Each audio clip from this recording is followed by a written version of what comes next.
Red Rock Crossing was not a town that people traveled to so much as a place where they simply ran out of momentum. It sat in a high, wind-scoured valley wedged between low, brown mountains that looked like the knuckles of a buried giant. The wind was the only constant thing in the valley. It came down from the peaks with a hollow, lonely sound, stripping the paint from the storefronts on Main Street and driving grit into the eyes of anyone foolish enough to look directly west. It was the kind of country that aged a man 10 years for every 5 he lived, where the growing season was short and cruel, and the winters descended with a violence that could freeze cattle standing upright in the fields. To the east, the nearest settlement was a 3-day ride through Badlands. To the west, there was nothing but rock and sky until the mountains gave way to the desert. The town consisted of a single dusty thoroughfare lined with false-fronted buildings made of rough-hewn timber. There was a saloon that smelled perpetually of stale beer and sawdust, a livery stable, a blacksmith, and the Hart General Store, which stood 2 stories tall and served as the anchor for the entire community. It was early November in the year 1874. The sun had not yet crested the eastern ridges, leaving the valley submerged in a bruised, blue twilight. Inside the small living quarters behind the general store, the air was so cold it felt like a physical weight. Eleanor Hart woke before the light. She always did. It was a habit born of necessity and fear, a rhythm ingrained in her bones after 3 years of marriage to Thomas Hart. She lay still for a moment under the heavy quilt, listening to the wind rattle the loose siding on the north wall. It was a desolate sound, like something trying to scratch its way in. Ellie pushed the quilt back. The cold hit her skin instantly, biting through her thin nightdress. She swung her legs over the side of the bed, her bare feet finding the wooden floorboards that felt like blocks of ice. She moved through the darkness by memory, her hands outstretched until her fingers brushed the rough iron of the cast-iron stove. Her routine was a ritual of survival. She opened the firebox, finding the few embers she had banked the night before, and fed them kindling with trembling hands. The strike of the match was a sharp hiss in the silence. She watched the small flame catch, growing from a fragile blue flicker to a steady orange glow that illuminated her face. She was 23 years old, though the mirror told her she looked older. Her hair, the color of dried wheat, was pulled back in a severe braid that she would soon pin tight against her head, as Thomas preferred. Her eyes were gray, the color of the sky before a snowstorm, and lately, they held a hollow look that she tried hard to hide. Ellie picked up the metal bucket and went to the water barrel in the corner. A thin crust of ice had formed over the surface during the night. She shattered it with the ladle, the sound loud in the quiet room, and drew out the water to fill the kettle. As she waited for the stove to heat, she wrapped her arms around herself, watching her breath fog in the dim light. This was her kingdom, a kitchen with a drafty window, a parlor with stiff furniture that no one was allowed to sit on, and the store out front where she spent her days measuring flour and cutting fabric. It was a respectable life. That was what the townswomen told her. She was lucky. She had a roof that did not leak, a husband who did not drink away his earnings, and a position of standing in the community. The door to the bedroom opened, and Thomas Hart stepped out. He was 15 years her senior, a man of sharp angles and fastidious habits. He was already dressed, his vest buttoned correctly, his shirt collar starched stiff. Thomas was a man who believed that sloppiness in dress led to sloppiness in character. "Good morning." "Thomas," Ellie said, her voice soft. He did not look at her immediately.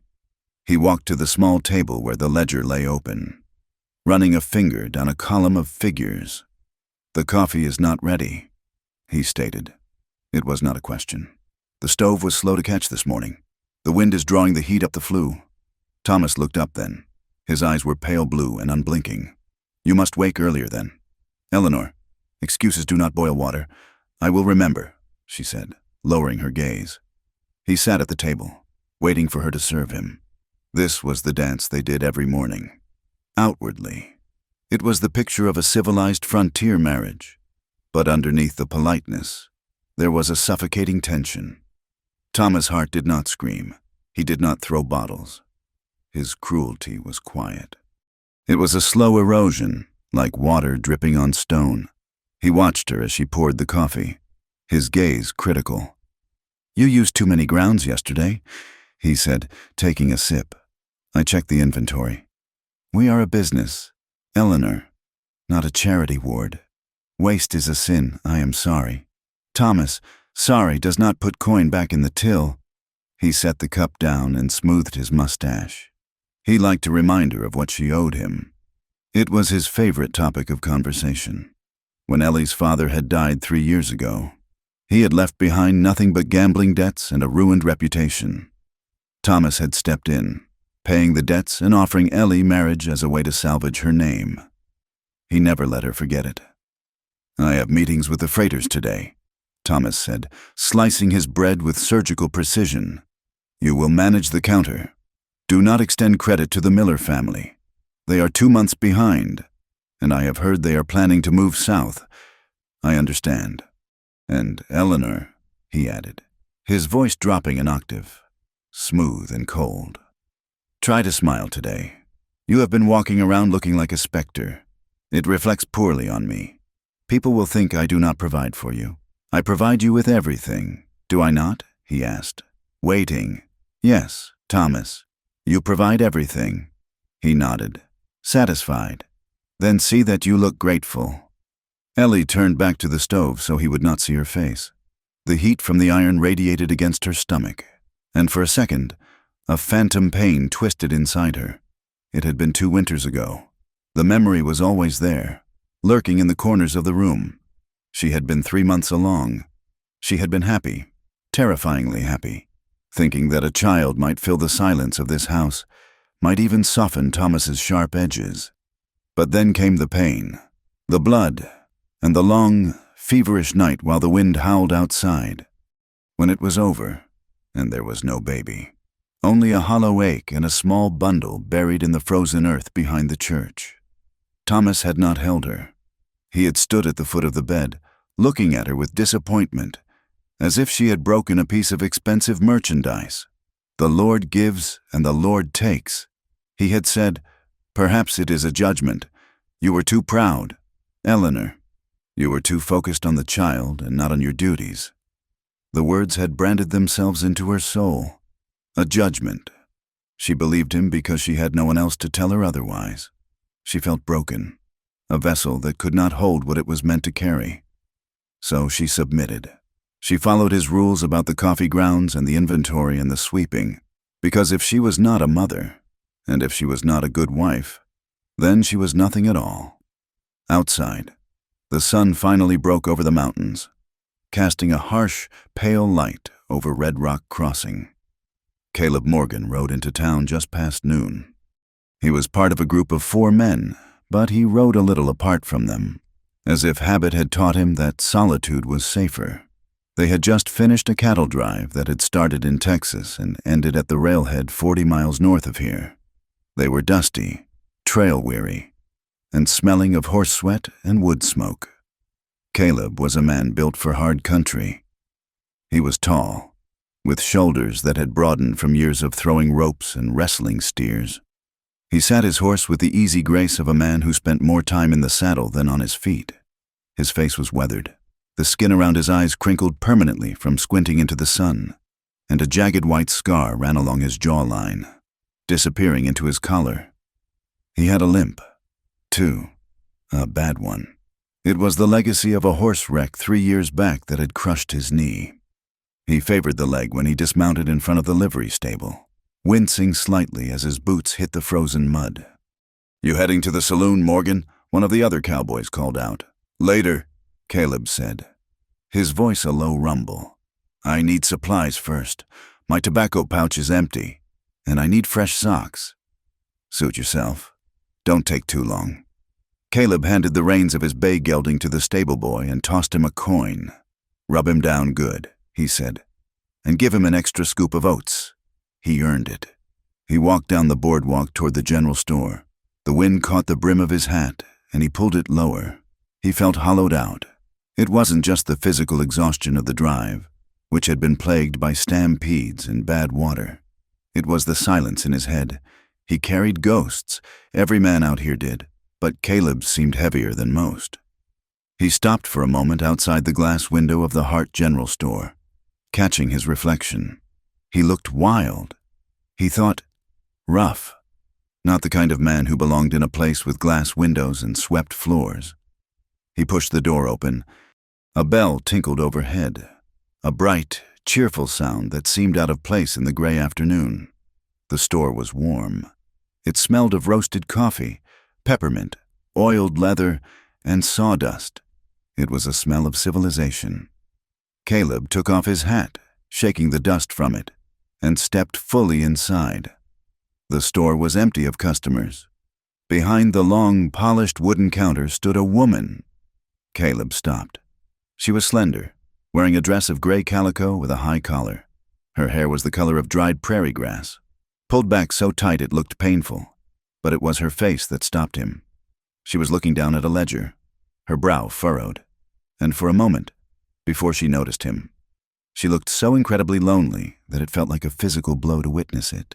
She looked up. Her eyes were gray and wide. "Good afternoon," she said. Her voice was polite, practiced, but there was a tremor in it, like a bird that had forgotten how to sing. Caleb cleared his throat, conscious suddenly of the dust on his clothes and the 3 days of stubble on his face. "Good afternoon, ma'am." He walked toward the counter, his limp causing a heavy, uneven cadence on the floorboards. Thud step, thud step. He saw her eyes flick to his leg, then quickly back to his face. She did not stare. That was a kindness he was not used to. "What can I get for you?" she asked. "Just some basics," Caleb said. He placed his hat on the counter.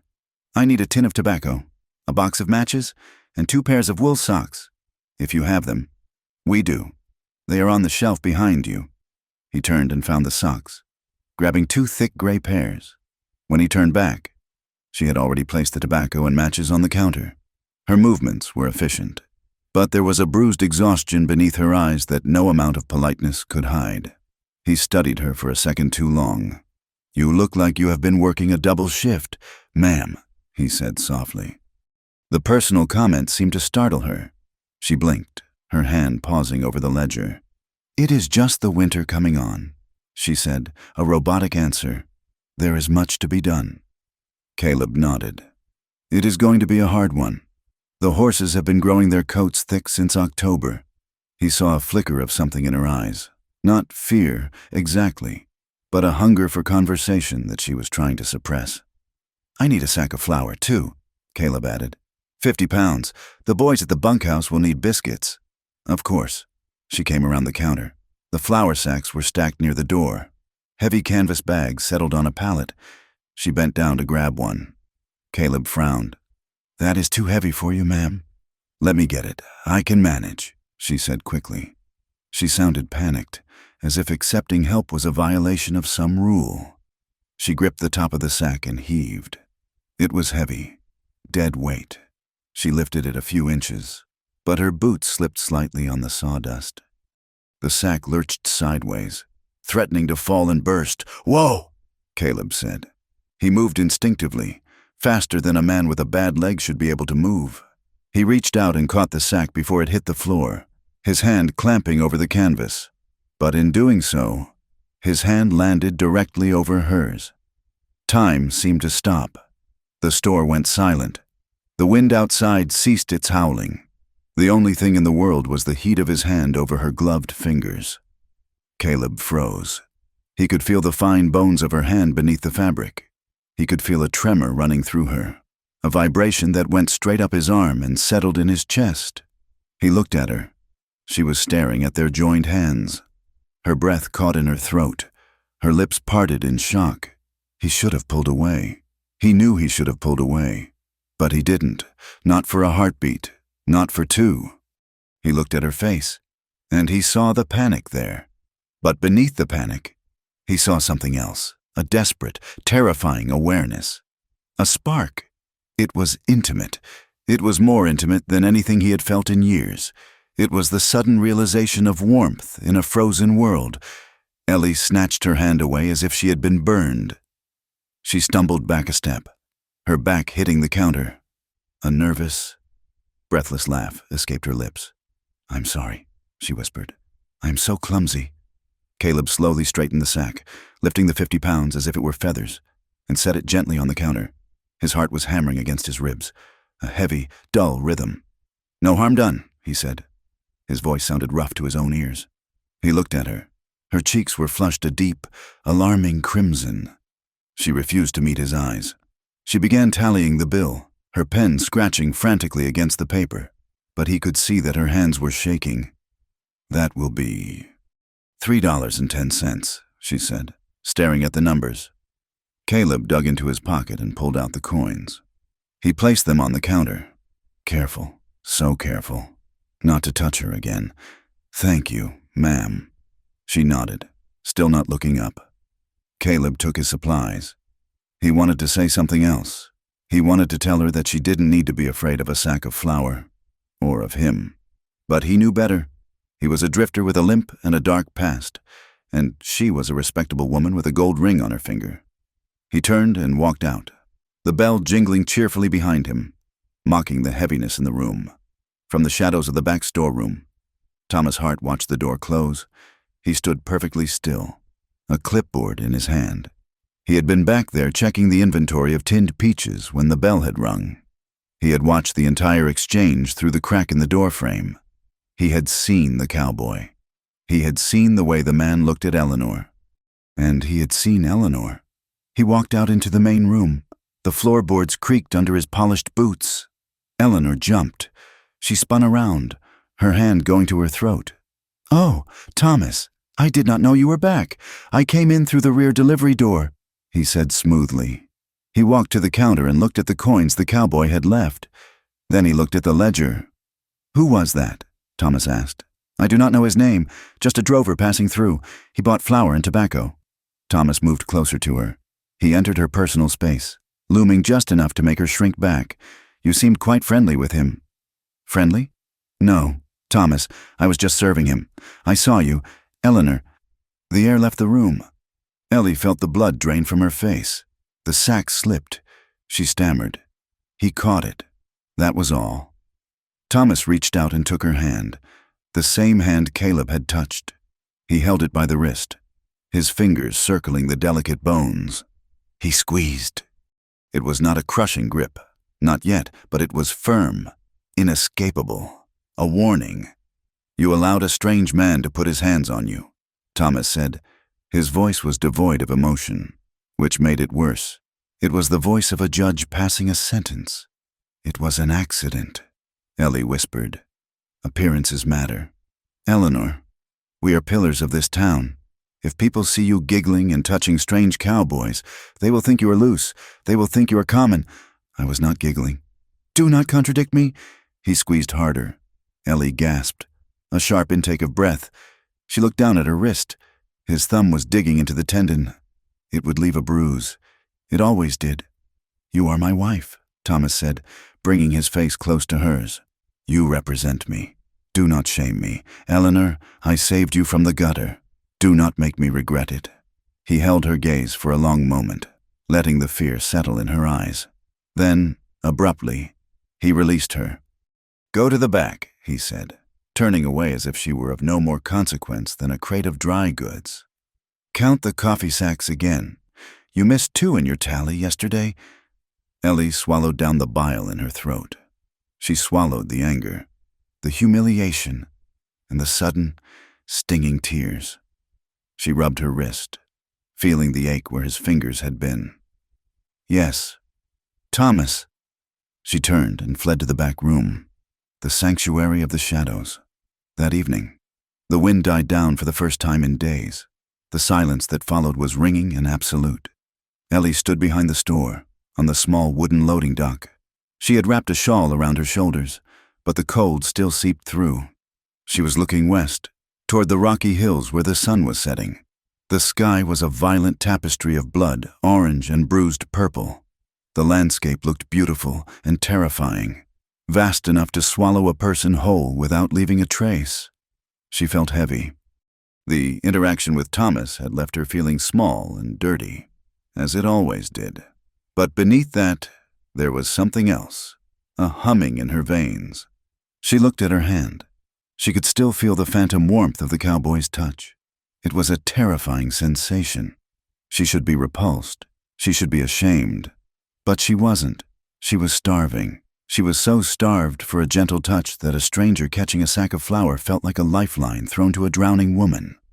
In the distance, down the road at the edge of town, she saw the livery stable. A figure was walking a horse from the corral to the barn. It was him. She knew it by the limp, the heavy, rhythmic gait.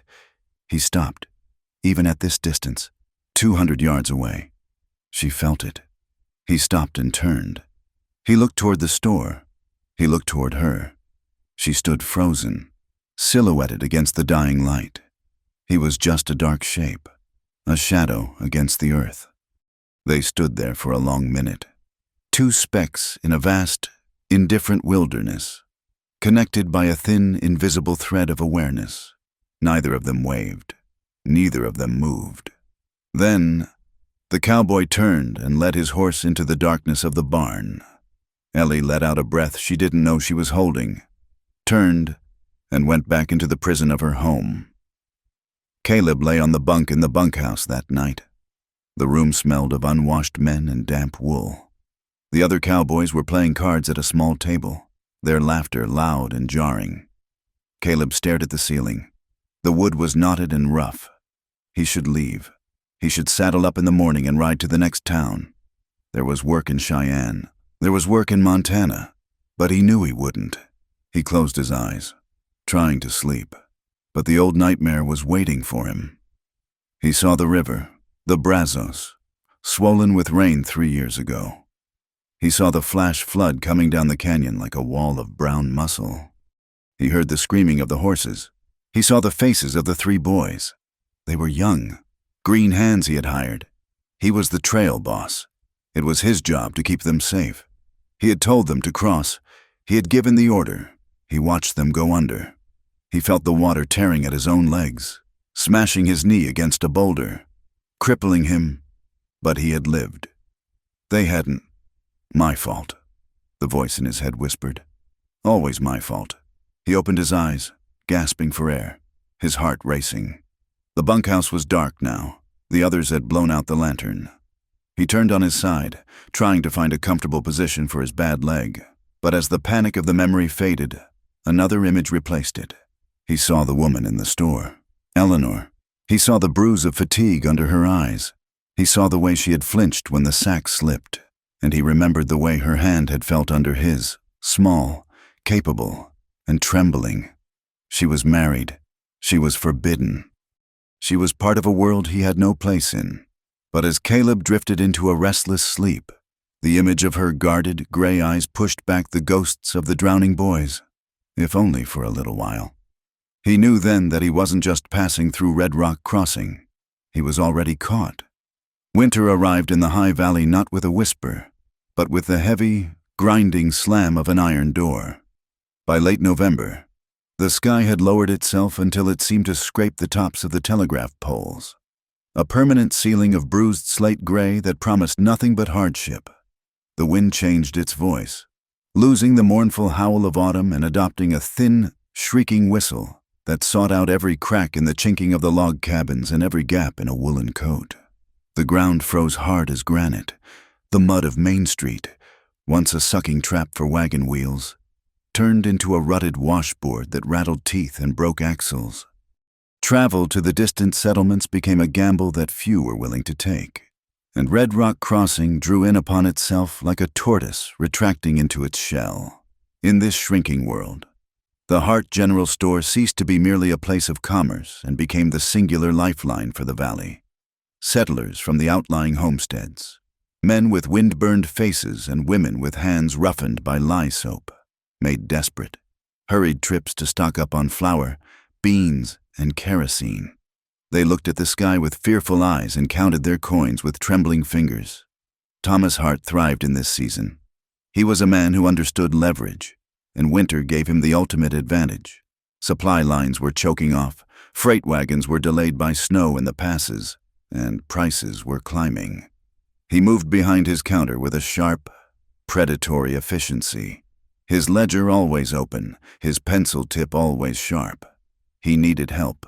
However, the freight wagons from the rail depot, when they did arrive, were heavy, and the work of hauling crates into the storeroom was beneath him. He was a merchant, not a mule. It was purely a calculation of profit that led him to hire Caleb Morgan. Thomas had seen the cowboy lingering in town, picking up odd jobs at the livery or mending fences for the blacksmith. He saw a man who was desperate enough to work hard but damaged enough, with that limp, to work cheap. Thomas prided himself on his ability to assess horseflesh and men, and he believed he had found a bargain in Caleb. Ellie was sweeping the floor near the wood stove when Caleb first walked in as an employee. The bell above the door jingled, but instead of the hesitant entrance of a customer, the door opened with the purpose of work. She looked up and felt a sudden, sharp hitch in her chest. Caleb was not wearing his trail dust. He had washed his canvas coat and his trousers were brushed clean, though they were threadbare at the knees. He had shaved, revealing the sharp line of his jaw and the white scar that traced its length more clearly. He held a wool cap in his hands, his dark hair dampened down with water. He looked different, less wild, perhaps, but no less intense. He looked like a man trying to fit himself into a box that was too small for him. Thomas stood by the counter, looking imperious. "Morgan," Thomas said, not bothering to look up from his papers. "You are late. The wagon is out back. Start with the barrels of molasses. They go in the cellar. Do not drop them. If you break a stave, the cost comes out of your wages." "I am on time, Mr. Hart," Caleb said. His voice was a low rumble that seemed to vibrate in the floorboards beneath Ellie's feet. "Just get to work," Thomas snapped. Caleb turned, and his eyes found Ellie. It was a brief moment, no longer than a heartbeat. He did not smile. Smiling felt too dangerous in this room, but he dipped his head in a quiet, solemn nod. It was an acknowledgement. It said, "I am here. I see you." Ellie tightened her grip on the broom handle, her knuckles turning white. "Good morning, Mr.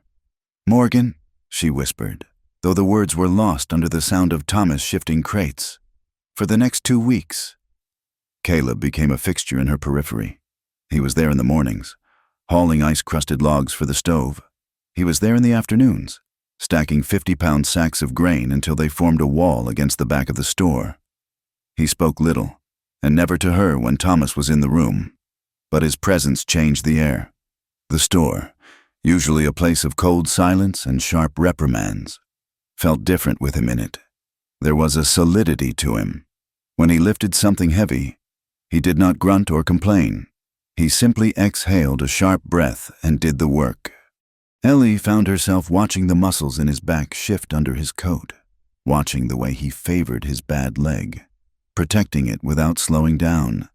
She felt a strange, aching sympathy for that leg, and for the man who dragged it forward with such stubborn dignity. Then came the Tuesday of the deep freeze. The temperature had plummeted overnight, reaching a cold so profound that the nails in the walls popped with loud cracks like pistol shots. A freight wagon had arrived late, the driver half frozen and eager to be gone. Thomas was in a foul mood. A shipment of tinned peaches had arrived dented, and he was arguing with the driver outside. Ellie was in the storeroom, trying to organize the chaos of the new delivery. The back door was propped open to allow Caleb to carry in the crates, and the wind was rushing in, carrying icy needles of sleet. Ellie was shivering. She was wearing her wool shawl, but it was thin, and the dress beneath it was not made for this kind of draft. Her teeth chattered, a small, clicking sound she tried to suppress. She was counting boxes of candles, her fingers numb and clumsy. Caleb walked in, carrying a heavy wooden crate on his shoulder. He set it down with a heavy thud, dust motes dancing in the shaft of cold light. He straightened up, wiping his hands on his trousers. He looked at her. Ellie was hugging herself. rubbing her arms briskly. Her lips were pale, almost blue. She looked fragile, like a piece of china left out in a hailstorm. The wind gusted again, blowing snow across the threshold, swirling around Ellie's skirts. She gave a violent shiver, her shoulders hunching up to her ears. Caleb did not think. He did not calculate the risk. He simply moved. He took a step toward her, shedding his heavy canvas work coat in one fluid motion. The coat was warm from his body, lined with rough flannel. He stepped behind her and draped it over her shoulders. The weight of it hit Ellie first, heavy, encompassing, protective. Then came the heat. It was startling, the animal warmth of another human being wrapping around her frozen frame. It smelled of him, of cedar shavings, tobacco, and the clean, sharp scent of cold air. Caleb's hands lingered for a fraction of a second too long. He meant to just pull the collar up, but his fingers brushed against the nape of her neck, right where the fine hairs escaped her braid.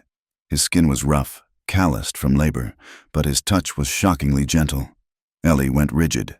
Her breath hitched in her throat, a sharp intake of air that burned her lungs. The sensation of his fingers on her skin was like a lightning strike. It was electric, terrifying, and overwhelmingly good. She stood frozen, her eyes wide, staring at the stack of candles, her heart hammered against her ribs like a trapped bird. She whispered the words before she could stop them. "Don't touch me." The silence that followed was thick enough to choke on. Caleb's hands froze on the collar of the coat. "I am married," she whispered, the words trembling as much as her body. But she did not shrug the coat off. She pulled it tighter. She gripped the lapels with her numb fingers, pulling his warmth into her skin, betraying her words with her action. Caleb stepped back as if he had been scalded. He moved around to face her. His face flushed a deep, dark red that had nothing to do with the cold. He looked horrified. I'm sorry, ma'am," he stammered, his voice rough and scraping. "I did not mean. I only saw you shivering. I did not want you to freeze." He held his hands up, palms open, showing her he was unarmed, showing her he meant no harm. His hands were shaking. Ellie looked at him. She saw the panic in his eyes, but beneath it, she saw the same hunger that was clawing at her own insides. It was a starvation. They were two people dying of thirst, standing next to a well they were forbidden to drink from. "It is improper," she said, her voice gaining a little strength, though it sounded hollow to her own ears. "If Mr. Hart saw—" "I know," Caleb said. "I know. It won't happen again." He reached out as if to take the coat back, then stopped, realizing that to take it back would mean touching her again, or asking her to strip off the only warmth she had. He dropped his hand. "Keep it for a moment," he said quietly. "Just until the shivering stops. I will stand over here." He retreated to the far side of the storeroom, putting a wall of crates between them. He turned his back to her, staring at the grain sacks, his posture rigid. Ellie stood there, wrapped in the scent of him. Her thoughts were a churning, violent storm. She felt a wave of hot shame wash over her. Shame that she had let him do it. Shame that she liked it. But rising up through the shame was a fierce, surprising resentment. Why did kindness feel like a sin? Why was a simple act of concern, a man not wanting a woman to freeze, something that made her feel guilty? She thought of Thomas. Who would have told her to put on another sweater and scolded her for letting the heat out? Thomas, whose touch was cold and claiming, like a stamp on a bill of sale. Caleb's coat felt like an embrace. It felt like safety. She kept it on for 5 minutes, 5 stolen minutes. When the shivering finally subsided, she slipped it off, folded it neatly, and placed it on a barrel. She did not look at Caleb when she walked back into the main store. She couldn't, that night. Ellie lay in her bed, staring at the dark ceiling. The wind was clawing at the shutters, demanding entry. Thomas was asleep beside her, his breathing shallow and rhythmic. She held her hand up in the darkness, touching her own neck where Caleb's fingers had brushed her skin. She could still feel the ghost of his touch. It burned. She squeezed her eyes shut, fighting back tears, terrified by the realization that she would trade every ounce of her respectability just to feel that warmth again. The blizzard did not wait for permission. It rolled across the plains 2 days later, a white curtain of death that moved faster than a galloping horse. The morning had started gray and ominous, the air still and heavy. By noon, the first flakes were falling, huge, wet flakes that stuck to everything. By 2 o'clock, the wind had picked up, turning the snow into horizontal needles that scoured the paint from the buildings. Thomas was gone. He had ridden out early that morning for a ranchers' meeting at the Double Bar K, a sprawling outfit 10 miles to the south. It was a meeting about cattle prices and water rights, the kind of gathering where important men drank whiskey and decided the fate of the valley. Thomas had refused to miss it, scoffing at the gray sky. "He will blow over," he had said, adjusting his hat. "It is just a squall. Lock the door at 5. Eleanor, I will be back by supper." He was wrong. By 4 o'clock, the world had disappeared. There was no sky, no ground, no mountains. There was only white. The snow was falling so fast it was piling up against the windows like drifts of sand. The wind was a continuous, deafening roar, a physical weight pressing against the walls of the store. Ellie was alone in the front room, watching the window with growing dread. She could not see the street. She could not even see the hitching post 5 feet from the glass. The door burst open, caught by a violent gust of wind. Snow swirled in, coating the floor in an instant. Caleb stumbled inside, wrestling the door shut against the gale. He slammed the latch home and leaned back against the wood, gasping for breath. He was covered in white, his eyebrows and mustache frosted with ice. "You cannot go out there," he said, his voice breathless. "I wasn't going to," Ellie said, stepping back from the counter. "Where? Where did you come from?" "I was at the livery," Caleb said, brushing snow from his sleeves. The sheriff sent word. "No one moves. The road is gone. Ma'am, drifts are 4 feet deep already and climbing. A man would die 10 yards from his door in this." Ellie looked at the clock on the wall. It was 4:30. "Thomas," she whispered. "He won't make it back," Caleb said grimly. "If he has any sense, he is holed up at the Double Bar K. If he doesn't, well, there is nothing we can do about it now." The realization settled over the room like a heavy blanket. They were trapped. The storm raged for hours. The sun went down, though the only difference was that the white outside the windows turned to a suffocating black. The temperature in the store began to drop rapidly as the wind sucked the heat through the floorboards. Ellie lit the kerosene lantern on the counter. The golden circle of light felt pitifully small against the vast, howling darkness outside. Caleb stayed near the door. He had moved a chair from the corner and sat there, his coat buttoned to his chin. "I will stay here," he said, his voice measured. "In case the latch gives way, the wind is strong enough to blow it open. You should go to your quarters." "Ma'am, it is warmer back there. I cannot sleep," Ellie said.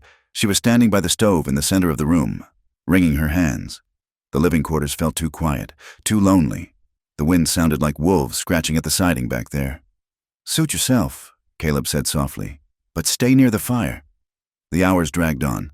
The store, usually so large, felt incredibly small. The shadows stretched and danced. Every movement Caleb made, shifting his leg, tipping his hat back, felt amplified. They were alone in a way that felt absolute. The town, the law, the rules of society. They were all buried under the snow. Here, there was only the fire and the two of them. Around midnight, the fire began to die down. The cold was seeping in, a biting chill that numbed the fingers and toes. Ellie picked up the iron poker and stirred the embers. She reached for a log from the wood box. It was a large piece of oak, heavy and awkward. Her hands were numb with cold, her fingers stiff. She lifted the log, but her grip failed. It slipped from her hand, tumbling toward her foot. She gave a small cry and jumped back, but she was not fast enough to catch it. Caleb was there in an instant, lunging from his chair. He caught the log inches from the floor, his movement jarring his bad leg. He hissed in pain but didn't drop the wood. "Careful," he breathed. He straightened up, holding the log. He looked at her. She was standing close to the stove, shaking, not just from cold now, but from the adrenaline of the near miss and the sudden proximity of him. "Here, let me," he said gently. He opened the stove door and fed the wood into the fire. The flames leaped up, casting a sudden, bright orange glow across their faces. When he withdrew his hand, he did not step back immediately. They were standing 2 feet apart. The heat from the stove wrapped around them. Ellie looked at his hands. They were large, scarred, and trembling slightly. "You are cold," she said. "It is a cold night," he answered, not looking at her. He was looking at her hands, which were clenched at her waist. He reached out. It was slow, a question rather than a demand. He took her hands in his. His skin was rough, but his palms were warm.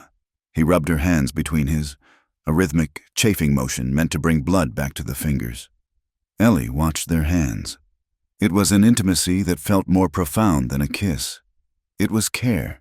It was the simple, devastating act of one human trying to keep another from hurting. "Don't," she whispered. But the word had no weight. It was a habit, a reflex. Caleb stopped moving his hands but did not let go. He looked up, his eyes locking onto hers. They were dark, filled with a sadness that mirrored her own. "Tell me to stop, Eleanor," he said, his voice a rough murmur. "Tell me to walk out that door into the snow." "I can't," she breathed. Tears stung her eyes, hot and sudden. "I can't." She did not pull away. They stood there as the fire crackled. The only sound in the room other than the wind. The silence stretched, heavy with things unsaid. "Why did you come here?" she asked suddenly. Her voice was quiet, desperate for a distraction from the heat of his hands. "Why this town? You don't belong here." Caleb looked down at their joined hands. "I was running, I suppose. From what?" "From myself." He let go of her hands, slowly, and stepped back to lean against the counter. He looked tired. The firelight cast deep shadows in the hollows of his cheeks. "I was a trail boss," he said. "Down in Texas. I was good at it, or I thought I was." He paused, looking into the darkness of the store. "We were crossing the Brazos. 3 years ago. The river was high, but I thought we could make it. I was arrogant. I wanted to beat the schedule." Ellie watched him. She saw the way his jaw tightened, the way the memory pulled at him. "I sent them in," he said softly. 3 boys. The oldest was 18. The water took them, just took them. I watched it happen. I tried to ride in after them, but my horse went down. That's how I got the leg. He tapped his thigh with a bitter smile. I lived. They didn't. I had to write the letters to their mothers. I had to tell them that their sons were dead because I was in a hurry. The confession hung in the air, raw and bleeding. Ellie looked at him, seeing the weight he carried. It wasn't just a limp. It was a penance. "I know about loss," she whispered. Caleb looked at her. "You?" She nodded. She wrapped her arms around herself, looking at the stove.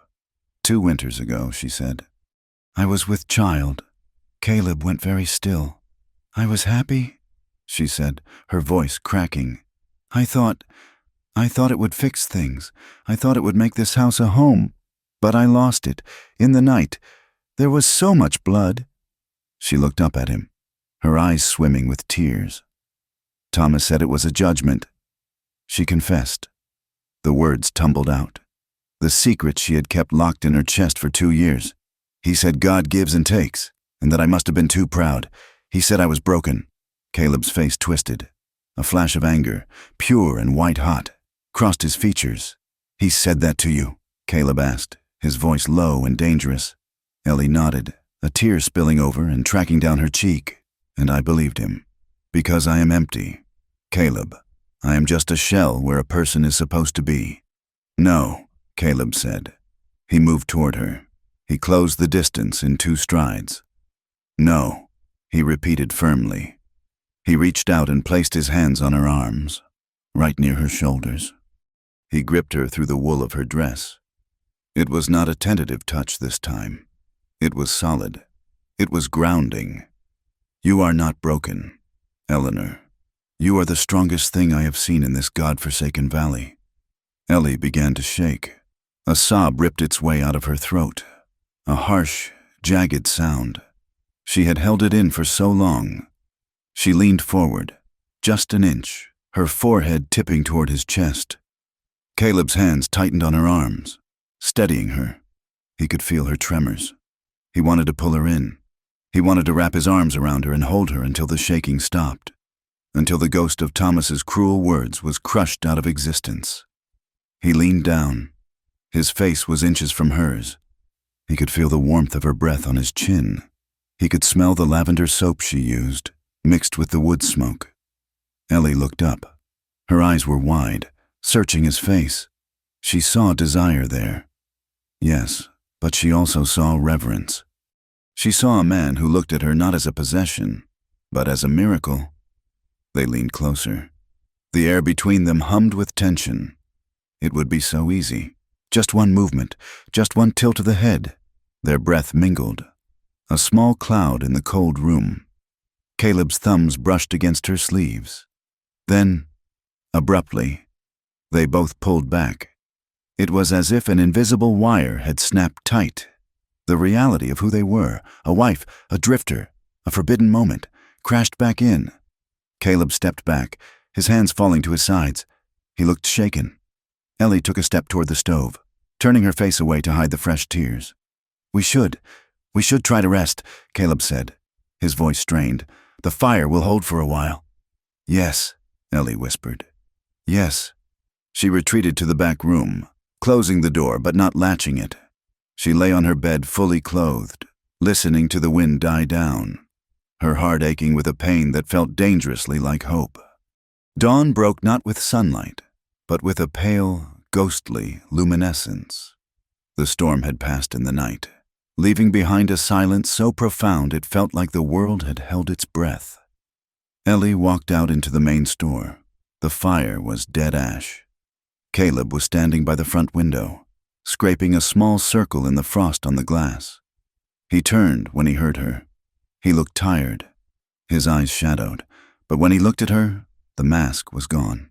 He didn't look away. "The storm is over," he said quietly. Ellie walked to the door. She unlocked the latch. The sound of the metal clicking open seemed incredibly loud. They pushed the door open together. It was heavy, blocked by a drift, but they shoved it wide. The world outside had been erased. Red Rock Crossing was buried under 3 feet of pristine, glittering white. The street was a smooth river of snow. The mountains were blindingly bright against a sky that was now a piercing, innocent blue. It was beautiful. It was clean. Ellie stepped out onto the boardwalk, the cold air hitting her face. Caleb stepped out beside her.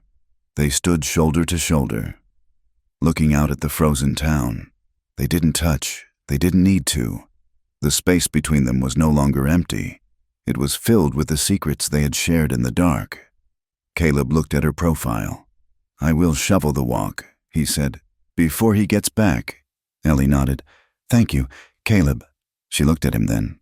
The morning light caught the gray in her eyes, making them look like silver. "We are still here," she said softly. "Yes," Caleb answered. "We are." He stepped off the boardwalk into the knee-deep snow. Moving to grab the shovel, Ellie watched him, knowing that Thomas would return, that the gossip would start, and that the winter would be long. But as she watched Caleb's back, she knew that the line had been crossed. They hadn't touched. Not really. They hadn't kissed. But they had opened the door, and there was no way to lock it again. The thaw did not bring relief to Red Rock Crossing.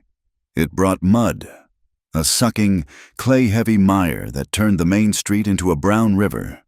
And it brought a sour, brittle tension that seemed to hang in the air like smoke. The blizzard had been a clean, white violence. But what it left behind was messy and cruel. Roofs had collapsed under the weight of the snow on the shanties at the edge of town. Livestock, caught out in the open range, had frozen standing up, their carcasses now revealing themselves as the drifts receded, grim statues dotting the gray hills. The supply wagons from the east were delayed again, stuck on the far side of the pass, and the town was hungry. Men came into the Hart General Store not to linger and gossip, but to stare suspiciously at the dwindling sacks of flour and complain about the price of coffee. They were irritable, their eyes rimmed with red, looking for someone to blame for the hardness of the winter. Thomas Hart stood behind his counter like a captain on the bridge of a ship sailing through rough waters. He was calm, impeccably dressed, and utterly unyielding. When a rancher complained that the price of nails had gone up 2 cents, Thomas simply closed the ledger. Supply and demand. "Mr. Henderson," Thomas said smoothly, "I cannot sell what I cannot replace. If you prefer to ride 3 days to the next settlement to save 2 pennies, you are welcome to do so." The rancher had cursed and paid, but the look he gave Thomas, and by extension, Ellie, was full of resentment. Ellie felt the town's mood in her skin. She moved through the store quietly, stocking shelves and weighing dry beans, trying to make herself invisible. But invisibility was impossible. The blizzard had not only trapped her and Caleb in the store, it had trapped them in the town's imagination. It started with Mrs. Klein. Mrs. Klein was a woman whose piety was matched only by her appetite for other people's misfortunes. She came into the store on a Tuesday morning, shaking her umbrella with vigorous snaps, her small eyes darting around the room. "Good morning, Eleanor," Mrs. Klein said, her voice pitched high enough to carry to the back where Thomas was working. "Good morning, Mrs. Klein," Ellie replied, wiping her hands on her apron. "How is your husband's hip?" "Oh, he is miserable, as always, but the Lord tests us." Mrs. Klein leaned over the counter, lowering her voice to a theatrical whisper that was somehow louder than her normal speaking tone. "Speaking of tests, my dear, I must say, everyone was so relieved to hear you survive that dreadful night." Ellie froze. She kept her face neutral, though her heart began to hammer a frantic rhythm against her ribs. "We were fortunate the roof held." "Indeed, Mrs. Klein said, her eyes glittering. "To be trapped alone with a transient, it must have been terrifying. Or at least, quite an experience. I told the ladies at the sewing circle, I said, Eleanor Hart is a virtuous woman. No matter what the situation might suggest, a man like that, rough, unmarried, one can only imagine the impropriety he might attempt." She let the sentence hang, heavy and suggestive. "Mr. Morgan was a perfect gentleman," Ellie said, her voice tight. "He slept by the door to keep the drift from sealing us in." "Of course, dear Mrs. Klein patted Ellie's hand, her touch damp and cold. "I am sure he was, though I suppose when the fire dies down, one has to do whatever is necessary to keep warm, human nature being what it is." Ellie snatched her hand back, her cheeks burning as if she had been slapped, before she could respond. Thomas was there. He moved silently, appearing at Ellie's elbow. "Mrs. Klein," Thomas said, his voice like chipped ice. "I believe you came from molasses, Mrs. Klein jumped, then smoothed her skirts, flustered. "Why, yes, Mr. Hart, just a small jar." Thomas stared at her. He did not blink. "We are out of molasses." "Oh, Mrs. Klein looked at the rows of jars behind him. "But I see." "Those are spoken for," Thomas lied. He did not raise his voice, but the threat in his tone was unmistakable. "Good day, Mrs. Klein." The woman sputtered, gathered her shawl, and fled the store, the bell jingling frantically behind her. Ellie stood still, staring at the wood grain of the counter, waiting for the explosion.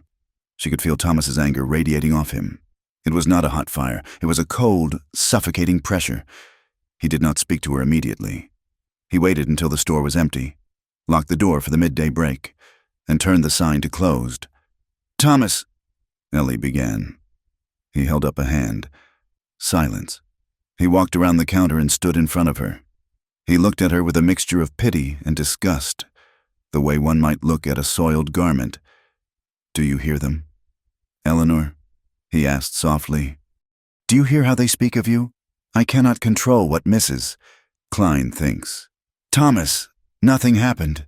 It does not matter what happened," Thomas hissed, the sudden volume making her flinch. It matters what is believed. A woman's reputation is like glass. Eleanor, once it is cracked, it cannot be mended. It can only be swept away. He stepped closer, backing her against the shelves of tinned goods. I have given you a home, he said, his voice dropping to a terrifying whisper. I have clothed you. I have fed you. I took you in when your father left you with nothing but shame. And how do you repay me? By making yourself the subject of tavern talk. By letting a drift rider stay the night under my roof without a chaperone. We were trapped. Thomas, the storm? You should have sent him to the livery before the snow fell. Thomas cut in, but you didn't. You liked having him here, didn't you? No, Ellie whispered, tears stinging her eyes. Thomas reached out and brushed a stray lock of hair from her forehead. His touch was gentle, which was worse than if he had struck her. It was a possessive touch. I am a merciful man. Eleanor, he said, most husbands would have cast you out for the rumor alone. I could send you away right now. I could put you on a wagon to the city, and you would have nothing. No home, no name. You would be on the street within a week. He let the reality of that sink in. Ellie felt her knees tremble. She knew he was right. In this world, she belonged to him. Without him, she was a woman alone in a hard country, with no skills and no money. But I keep you, Thomas said. I protect you because I am a good Christian man. Do not make me regret my charity. Eleanor, he turned and walked toward the back room. And fix your hair, he threw over his shoulder. You look unkempt. Ellie sank to the floor, pulling her knees to her chest, burying her face in her apron to stifle the sobs that threatened to tear her apart. The word charity echoed in her mind, stripping away the last layers of her dignity. Caleb saw the change in her. He was still coming to the store, though less frequently. Thomas had stopped hiring him for freight work, claiming funds were tight, but Caleb still had to buy supplies for the rancher who had taken him on, a man named Old Silas, who ran a small herd up near the canyon. Every time Caleb walked through the door, the air in the room seemed to vibrate. He saw the way Ellie flinched when the bell rang. He saw the dark circles under her eyes that seemed to have been carved with a knife. He saw the way she held herself, rigid, small, as if trying to present the smallest possible target. He tried to keep his distance. He knew that his presence was the fuel for the fire that was burning her down. He kept his eyes on the floor, spoke only when necessary, and made his transactions brief. But God, it was hard. One afternoon, he was loading a crate of wire into Silas's wagon out front. Ellie came out to sweep the boardwalk. She didn't see him at first. She was moving mechanically, her gaze 1,000 miles away. He watched her. He saw her pause and rub her wrist, wincing slightly. He stepped onto the boardwalk. Mrs. Hart. Ellie jumped, dropping the broom. It clattered loudly on the wood. Caleb bent to pick it up. As he handed it to her, he saw the bruise on her wrist. It was faint, fading to yellow, but it was the unmistakable imprint of a thumb. His blood turned to lava. Did you fall? He asked, his voice low and dangerous. Ellie snatched the broom, covering her wrist with her sleeve. Yes, she said quickly. I slipped on the ice out back. I am clumsy. You know that. She wouldn't meet his eyes. Caleb took a step closer. The desire to reach out, to take her hand, to pull her away from this place was a physical ache in his chest. But he saw Thomas watching from the window, his face a pale blur behind the glass. Be careful. Eleanor, Caleb said, using her given name for the first time in daylight. The ice is treacherous. She looked up at him then. Her eyes were swimming with a mixture of fear and gratitude so profound it nearly brought him to his knees. I am trying, she whispered. He nodded, tipped his hat, and walked away, his limp more pronounced as he fought the urge to turn back and tear the building down plank by plank. A week later, the sky turned a bruised purple, threatening another storm. Thomas was in a rare, distracted mood, occupied with the end-of-month accounts. Ellie seized the opportunity. She told him she needed to deliver a bundle of wool and some dried apples to Widow Hannon, an old woman who lived in a sod house 3 miles out of town. Thomas looked up from his ledger. Widow Hannon? She has been ill. Ellie said it would look good. Thomas, for the store to be seen aiding the widows. Thomas considered this. He liked being seen as a benefactor. It polished the reputation he was so obsessed with. Very well, he said. Take the mare, but be back before dark, and do not dawdle. Ellie saddled the mare herself, her fingers fumbling with the cinch straps in the biting cold. When she rode out of town, she felt a sudden, crushing sense of relief. The wind was sharp, but it was free. It didn't judge her. It didn't tell her she was worthless. She made the delivery to Mrs. Hannon, staying for tea only because the old woman looked so lonely. By the time she started back, the light was failing. The storm hit when she was halfway home. It wasn't snow this time. It was sleet, sharp, stinging pellets of ice that came down in a sheet, coating the ground in a treacherous glaze. The temperature plummeted. The trail back to town ran along a ridge overlooking a deep ravine known as Dead Man's Drop. In dry weather, it was a safe enough path. In sleet, it was a nightmare. Ellie's mare, a skittish chestnut named Bess, began to dance sideways. The ice balling up in her hooves made her stumble. Easy.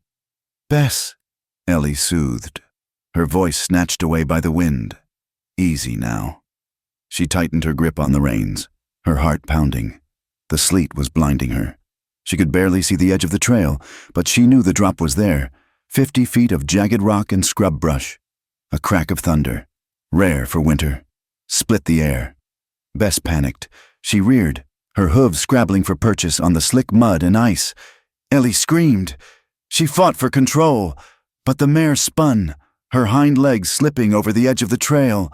The horse shrieked, a terrifying sound, as she slid backward, dragging Ellie toward the void.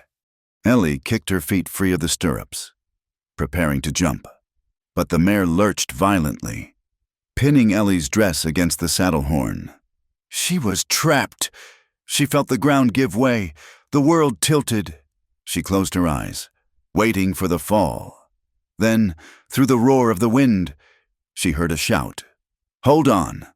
A dark shape slammed into her peripheral vision. A horse and rider, coming from the scrub brush on the high side of the trail. It was Caleb. He did not slow down. He spurred his big bay gelding right to the edge of the crumbling precipice. He leaned out of his saddle, hanging dangerously low, defying gravity. He grabbed Bess's bridle just below the bit, his gloved hand clamping down on the leather. He roared, a primal sound of effort, and hauled back. His own horse dug in, iron shoes sparking against flint rock hidden under the mud. With a grunt of exertion that tore at his throat, Caleb yanked the mare's head forward. Bess scrambled, finding purchase, and lunged up onto solid ground, trembling violently. Ellie was thrown forward onto the mare's neck. She was gasping, her lungs burning with cold air. Caleb didn't let go of the bridle. He was breathing hard, his face pale, water dripping from the brim of his hat. "Get down," he ordered. His voice was shaking. "Get off that horse." Ellie slid from the saddle. Her legs refused to hold her. She collapsed into the mud, her skirts soaking up the freezing slush. Caleb was off his horse in a second. He ignored his bad leg, landing hard and limping toward her. He grabbed her by the arms and hauled her up. "Are you hurt?" he demanded. He was shouting over the wind, shaking her slightly. "Eleanor, are you hurt?"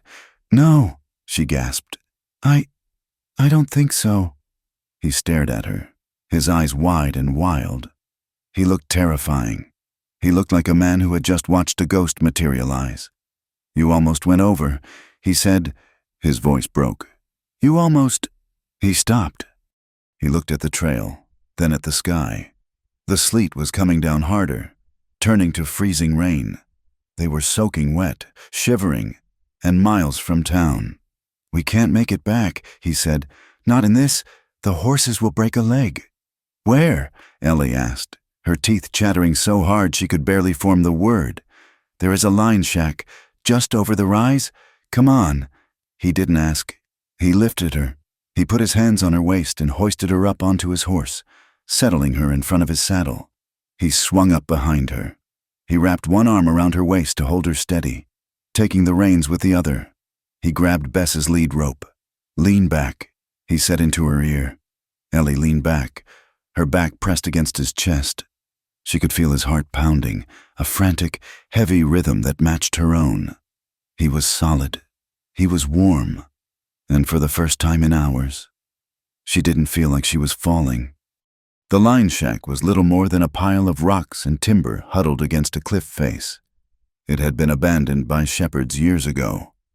The door hung on one hinge, and the inside smelled of rat droppings and old dust, but it was dry. Caleb kicked the door shut and wedged a heavy rock against it. He moved with a frantic energy. He found some dry wood stacked in the corner, a miracle left by the last occupant, and got a fire going in the stone hearth. Ellie stood in the center of the room. She was shaking violently. The water had soaked through her heavy wool cloak and the dress beneath. The cold was a physical pain, gnawing at her bones. Caleb turned from the fire. The flames cast long, dancing shadows on the walls. "You need to get warm," he said. He began to unbutton his coat. It was damp on the outside, but the flannel lining was dry. He took it off. "Ellie," he said, "your dress, it's freezing on your skin." Ellie looked down. Her skirts were heavy with slush. The bodice of her dress was plastered to her chest. She knew he was right. If she stayed in these clothes, the sickness would take her. Pneumonia killed quickly in the high country. She couldn't move. Her fingers were frozen claws. Caleb saw her struggle. He stepped forward, hesitation warring with necessity in his eyes. "May I?" he asked softly. She nodded. He reached out. His hands were trembling, but not from the cold. He unclasped her cloak and pulled it from her shoulders. Then he reached for the buttons of her outer bodice. He kept his eyes on his hands. He did not look at her skin. He worked with a clumsy, desperate efficiency, undoing the top buttons just enough so she could breathe, so the wet fabric wasn't strangling her. He stepped back quickly, turning his face away. "Take the dress off." "Eleanor," he said to the wall, "keep your shift on. Wrap yourself in my coat. I will dry your things by the fire." Ellie fumbled with the wet fabric. It was heavy and difficult, but she managed to strip off the sodden gray dress.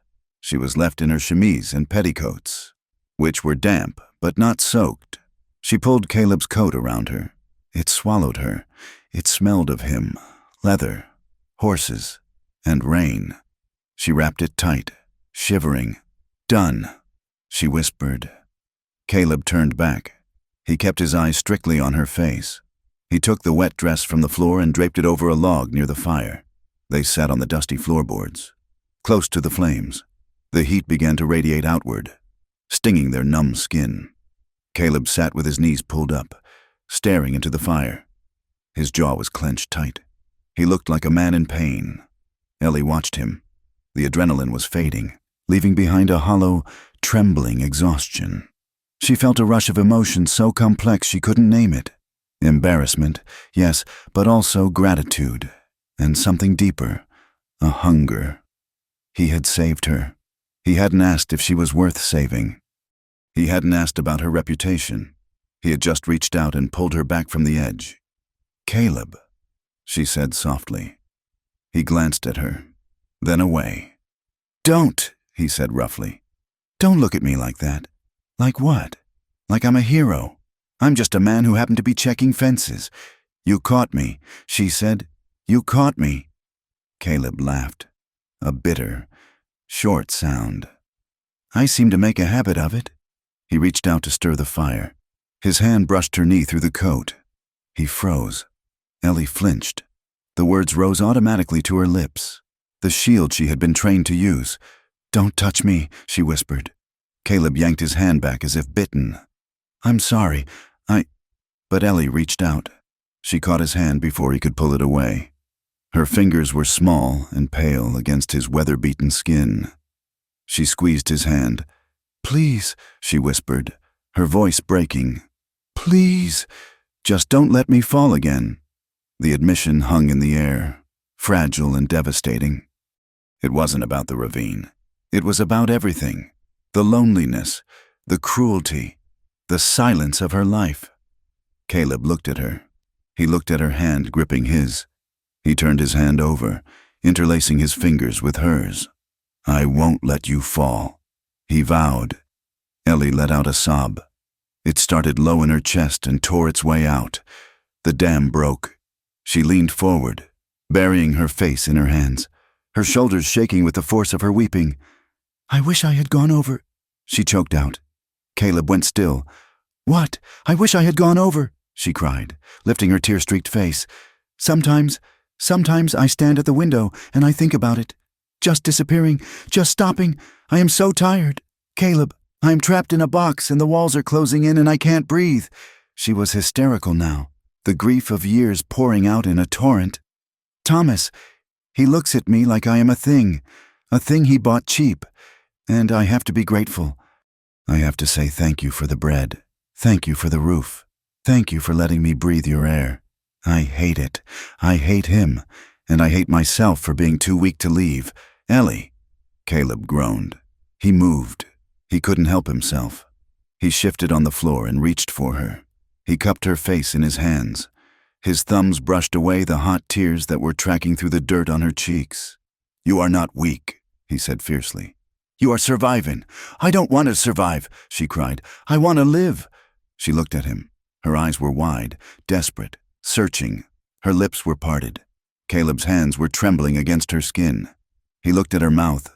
He fought it. He fought the code he lived by, the commandments he knew, the danger he was bringing down on both of them. But the firelight was dancing in her eyes, and she was so close, and she was the only thing in the world that made sense. He leaned in. The first kiss was hesitant. It was a question. "Are we doing this?"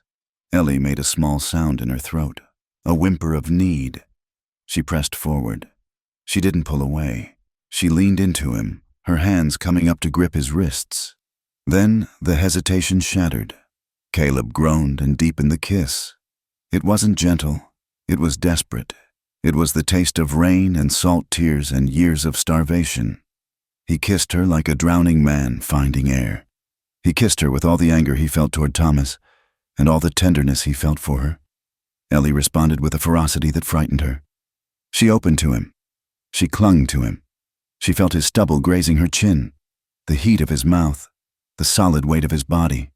For the first time in her life, she didn't feel small. She felt vast. She felt burning hot. His hand moved from her face to the back of her neck, tangling in her damp hair, pulling her closer.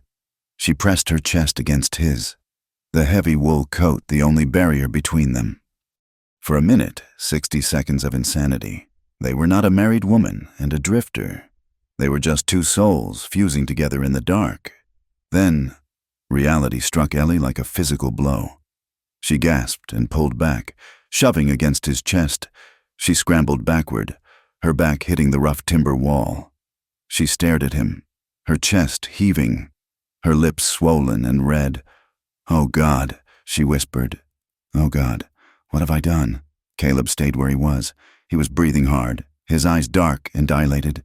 He didn't move to touch her again. He looked wrecked. "Ellie," he rasped. "No," Ellie cried, pulling the coat tighter, shielding herself. "I am married. I am a married woman." She looked at him with horror, not at him, but at her own desire. She had wanted it. She still wanted it. That was the sin. That was the terror. Caleb ran a hand through his hair. He looked down at the floor. "I know," he said. His voice was dead. "I know." They sat in silence. The fire popped, a loud crack in the quiet room. The wind howled outside, rattling the door. They sat 3 feet apart, but the distance felt like an ocean. They both knew that the line had been crossed. You could apologize for a slipped sack of flour. You could explain away a coat on the shoulders. But this was a seal. This was a promise and a curse. The storm eased an hour later. The sleet turned to a light, misty rain. They put on their damp clothes in silence, turning their backs to one another. Caleb helped her onto her horse. He didn't linger. He didn't let his hands rest on her waist. They rode back to town under a sky that was slowly clearing to reveal a cold, indifferent moon. They parted ways behind the livery stable. "Thank you for..." For the rescue, Ellie said stiffly. She did not look at him. Be safe, Eleanor, Caleb said. He watched her ride toward the store. He watched until she disappeared into the shadows of the alley. Ellie let herself into the back door of the store. It was unlocked. Thomas was asleep. He hadn't even waited up. She undressed in the dark, her hands shaking so badly she could barely undo the buttons. She washed the mud from her face with ice-cold water from the basin. She lay down next to her husband. He smelled of starch and peppermint. He felt like a stranger. He felt like a jailer. She lay awake for hours, listening to his breathing. She was consumed by guilt. It sat on her chest like a stone. She was a sinner. She was an adulteress in her heart, but as she closed her eyes, she touched her lips. They still tingled. And beneath the guilt, beneath the fear of hell and the fear of Thomas, there was a small, fierce flame burning in her chest. She felt alive. For the first time in 3 years, she wasn't just a ghost haunting her own life. She was flesh and blood, and she knew, with a terrifying certainty, that she would walk through fire to feel it again. December settled over the valley like a heavy gray wool blanket, damp and suffocating. The snow that had fallen during the blizzard hardened into a treacherous crust of ice that refused to melt under the weak, pale sun. The mountains were no longer majestic peaks. They were prison walls, locking the residents of Red Rock Crossing into a small, claustrophobic world where every breath smoked in the cold air and every whisper seemed to echo loud enough for the neighbors to hear. Caleb and Ellie tried. They truly tried. For weeks after the incident at the line shack, they moved around one another like magnets with the same polarity, forced into proximity, but fighting the invisible force that wanted to snap them together. But the town was too small for avoidance. There were crates to be lifted that Thomas would not touch. There were deliveries of grain that required a strong back. There were broken shutters on the store's second floor that needed mending after the wind tore them loose. Necessity was a cruel matchmaker. Every time Caleb walked into the store, the air grew thin. They spoke in short, clipped sentences about invoices and weight loads, but their eyes said things that were dangerous and forbidden. I see you. I remember. I am still burning. Thomas Hart watched it all. He had become a haunting presence in his own home. He spent his evenings at the small desk in the corner of their parlor, the oil lamp casting long, distorted shadows against the wall. He checked the ledgers obsessively, recounting columns of figures that had been balanced days ago, searching for theft, for error, for anything that would justify his growing, gnawing agitation. He began to drink. It was not the boisterous drunkenness of the saloon. It was a quiet, steady consumption of dark amber whiskey that glazed his eyes and loosened the venom in his tongue. You were gone 20 minutes for the mail, Eleanor, he would say, not looking up from his book. It is a 5-minute walk. Who did you speak to? Mrs. Miller. Thomas. Her baby has the croup. Mrs. Miller is a gossip and a slattern. You will not speak to her again. I will not have my wife seen consorting with women who cannot keep a clean house. Ellie learned to shrink. She learned to walk softer, speak less, and keep her eyes on the floorboards. She became a ghost in her own kitchen, trying to avoid the tripwires of his temper. But silence only seemed to provoke him further. He muttered to himself as he poured another glass, his words slurring slightly. Ungrateful. He would whisper to the empty room. You lift them out of the mud, and they look at you like a jailer. Men who do not know their place, women who forget who feeds them. The tension broke on a Sunday morning in mid-December. The church bell rang out across the frozen valley, a flat, iron sound calling the faithful to worship. The church was a drafty wooden building where the congregation huddled in their coats, their breath rising in white plumes as they sang hymns about judgment and redemption. Ellie stood beside Thomas in their usual pew near the front. She wore her best bonnet, the ribbons tied tight under her chin. Thomas stood stiff and upright, singing loudly, performing his piety for the town to see. Caleb was there. He always sat in the back row, near the door, hat in his hands. As the service ended and the congregation filed out into the biting wind, Ellie paused on the steps to adjust her shawl. Caleb was exiting just ahead of her. He turned, perhaps instinctively, and their eyes met. It was a fleeting moment. It lasted no longer than the time it took to draw a breath.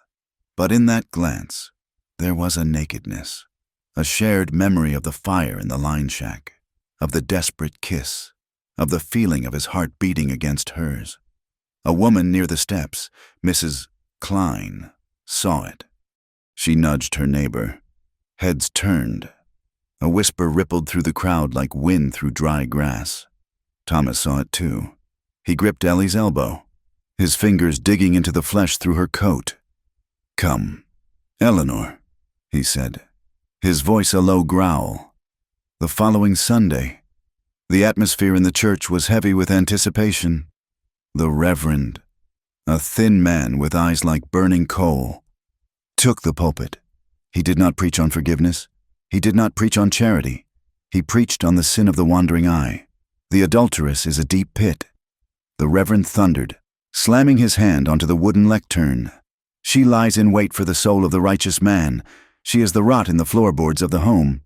And the man who covets his neighbor's wife, he is a thief in the night, a wolf in the fold. Ellie sat frozen. Every word felt like a hammer blow aimed directly at her chest. She could feel the eyes of the town boring into the back of her head. She could feel the heat rising in her neck, a burning flush of shame that she could not suppress. Thomas sat beside her, motionless. He did not look at the preacher. He looked at Ellie.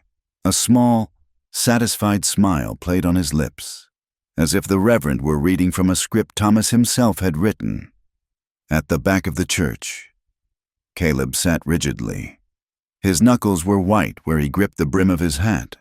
He stared straight ahead, his jaw locked, enduring the sermon like a man standing in a hailstorm without shelter. When they returned to the store that afternoon, Thomas locked the front door. He turned the sign to closed. He walked past Ellie into the parlor and poured himself a drink. He did not take off his coat. "Did you enjoy the sermon, Eleanor?" he asked. Ellie stood by the stove, still shivering from the walk.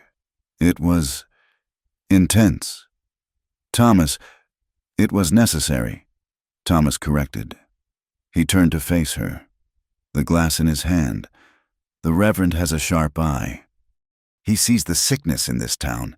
He sees the rot. I do not know what you mean. Do not lie to me." The shout was sudden and terrifying.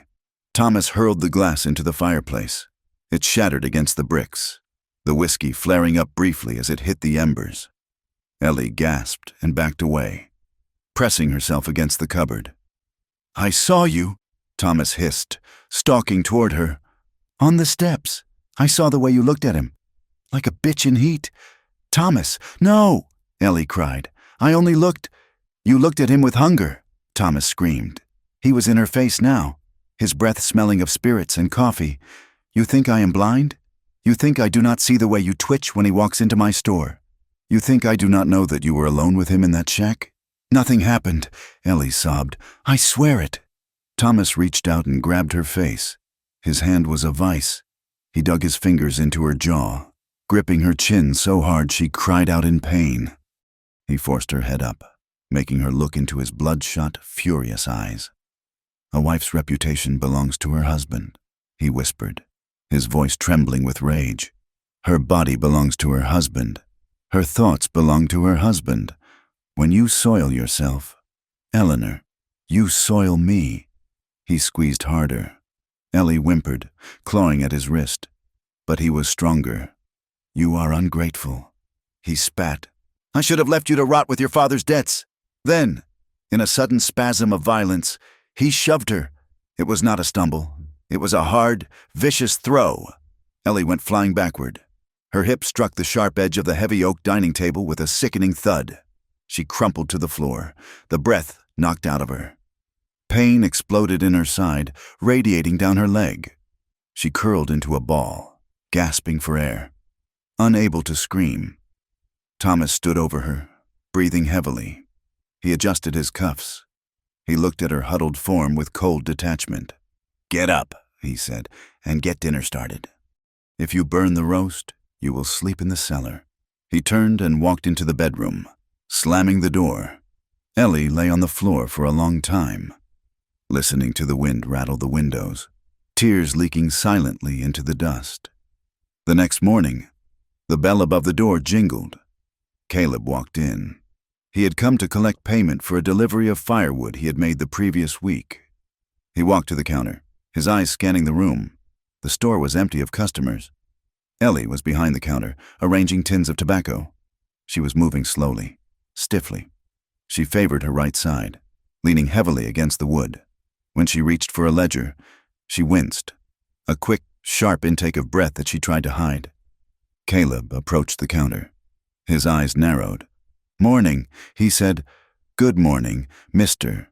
Morgan," Ellie said. She did not look up. She kept her head down, her hair pulled forward slightly to obscure her face. Caleb waited. He watched her hands. They were shaking. "Look at me, Ellie," he said softly. "I am busy. Caleb, I have to look at me." It was a command, but it was spoken with such aching gentleness that she obeyed. She lifted her head. On the line of her jaw, just above the chin, were 3 distinct purple bruises, finger marks. Caleb felt the world tilt. A roar started in his ears, loud as a freight train. His vision tunneled. His hands, resting on the counter, curled into fists so tight his fingernails cut into his palms. He did not ask what happened. He knew. "Where is he?" Caleb asked. His voice was unrecognizable. It was the voice of a man who was about to kill. "Caleb, please," Ellie whispered, terror flooding her eyes. "Please, do not make it worse. Where is he? He is in the back. Caleb, if you do anything, he will destroy us. He will put me on the street. Please." Her plea cut through the red haze of his rage. He looked at her, at the fear in her eyes, at the way she was holding her injured side. He realized with a sick, sinking feeling that violence would only be visited back upon her tenfold as soon as he left. The door to the back room opened. Thomas walked out. He stopped when he saw Caleb. He smiled, a thin, tight expression that did not reach his eyes. "Ah, Mr. Morgan, you are here for your money, I assume." Caleb turned slowly. He looked at Thomas. He looked at the man's soft hands, his polished boots, his smug, self-righteous face. Caleb wanted to vault the counter and beat him until he could not stand. He wanted to tear him apart, but he saw Ellie's pleading eyes in his peripheral vision. "Yes," Caleb said. The word tasted like ash. $2 for the wood. Thomas walked behind the counter, moving past Ellie as if she were a piece of furniture. He opened the till. "Here," Thomas said, placing $2 silver on the counter. "We do not need any more wood this winter. Do not come back unless you are buying." Caleb took the coins. He did not put them in his pocket. He held them, staring at Thomas. "You are a lucky man, Hart," Caleb said quietly. Thomas raised an eyebrow. "Lucky? To have a wife who works so hard, who bears so much? It is her duty," Thomas said dismissively. Caleb leaned forward. His voice dropped, low and lethal. "Out on the trail, we have a saying, a man who strikes what he claims to protect. He isn't a man at all. He is just a coward with a heavy hand." The silence in the room was absolute. Thomas went very still. His face drained of color, then flushed a mottled red. "Are you threatening me, Cowboy?" Thomas whispered. "I am just talking about the trail," Caleb said. His eyes were flat and dead, but if I ever see a man hurting something that cannot fight back, I usually tend to step in. He held Thomas's gaze for a long, agonizing second. Then he turned and walked out. Thomas stared after him, his chest heaving. He turned to Ellie. "If he comes in here again," Thomas hissed, "I will have the sheriff shoot him for trespassing." The affair did not begin with a grand declaration. It did not begin with candles and poetry. It began with desperation. It began because the alternative was to break apart completely. 3 days later, Thomas went to the saloon to meet with the town council. It was raining, a cold, freezing sleet that turned the world to mud. Ellie was closing the store. She was locking the front door when she saw a shadow in the alleyway. She knew who it was. She should have turned the key. She should have bolted the heavy wooden bar and retreated to her room to nurse her bruises. Instead, she opened the door. Caleb slipped inside. He was wet, water dripping from the brim of his hat. He smelled of rain and wet wool and tobacco. He didn't speak. He looked at her, at the bruise on her jaw that was fading to a sickly yellow, at the way she held her arm. He reached out and took her hand. Ellie pulled him toward the back room, into the darkness among the sacks of flour and the barrels of nails. It was the only place they could be unseen. They didn't light a lantern. The only light came from the gray gloom of the window high on the wall. Caleb pressed her back against a stack of burlap sacks. He didn't kiss her immediately. He buried his face in her neck, inhaling her scent, his hands gripping her waist as if he were trying to anchor himself to the earth. Ellie. He groaned against her skin. Ellie. She clung to him. She grabbed the lapels of his coat, pulling him closer, needing his weight, his solidity.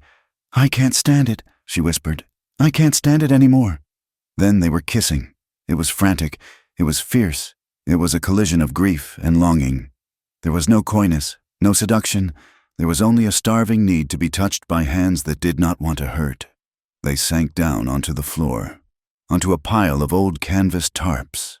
The smell of the store, dust, grain, iron, surrounded them. The rain hammered against the roof, a deafening drumbeat that drowned out the world. When they finally gave in, completely and irrevocably, it was not just a physical act. It was a reclaiming. For Ellie, every touch of Caleb's hands, rough, calloused, shaking with restraint, was a balm.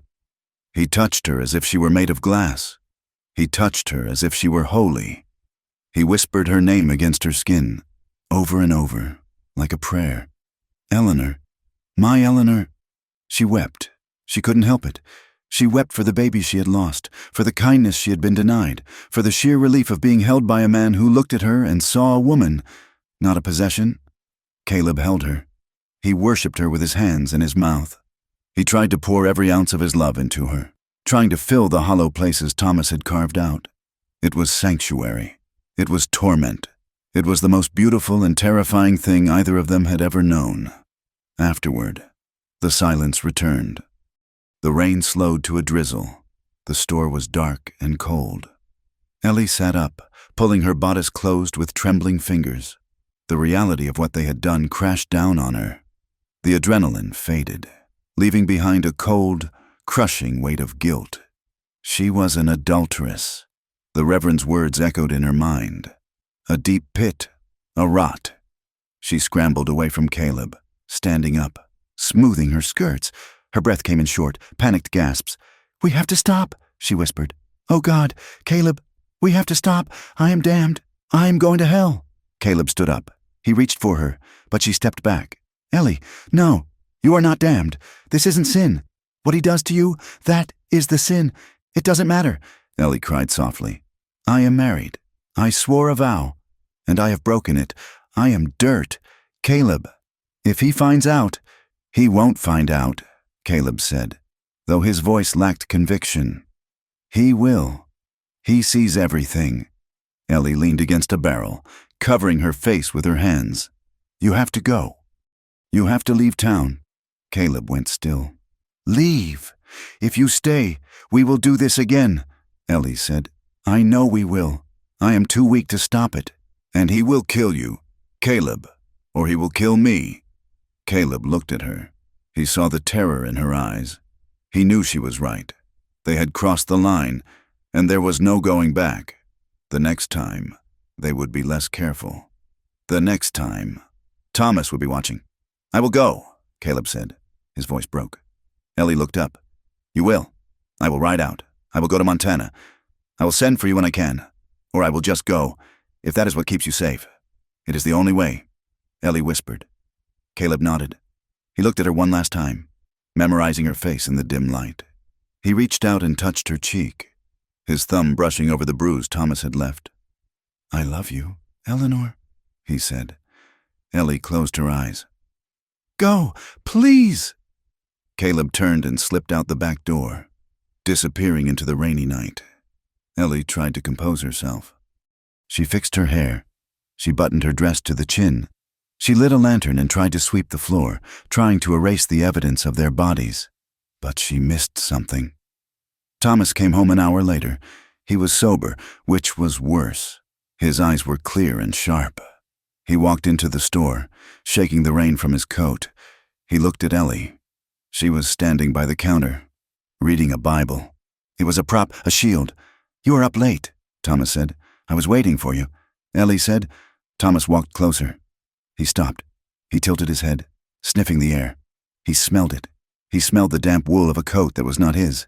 He smelled the faint, earthy scent of cheap tobacco, the kind Caleb smoked, and beneath that, the scent of musk and sweat. He looked at the floor near the back room. There, caught between two floorboards, was a small, white object. Thomas walked over and picked it up. It was a button, a simple bone button from a man's work shirt. It was not a button from Thomas's shirts. His were mother of pearl. He held it up to the light. He looked at Ellie. Ellie stopped breathing. Thomas did not scream. He did not hit her. His face went white. Then, slowly, a deep, dark red flush crept up his neck. His expression settled into something that was not human. It was cold. It was dead. He put the button in his pocket. "Go to bed, Eleanor," he said softly. "Thomas, I found that button when I was sweeping. Go to bed." The voice was not loud, but it vibrated with such intensity that the jars on the shelf seemed to rattle. Ellie turned and ran. She ran to the bedroom and locked the door, pushing a chair under the handle. She sat on the bed, shaking, waiting for him to come and break the door down. But he didn't come.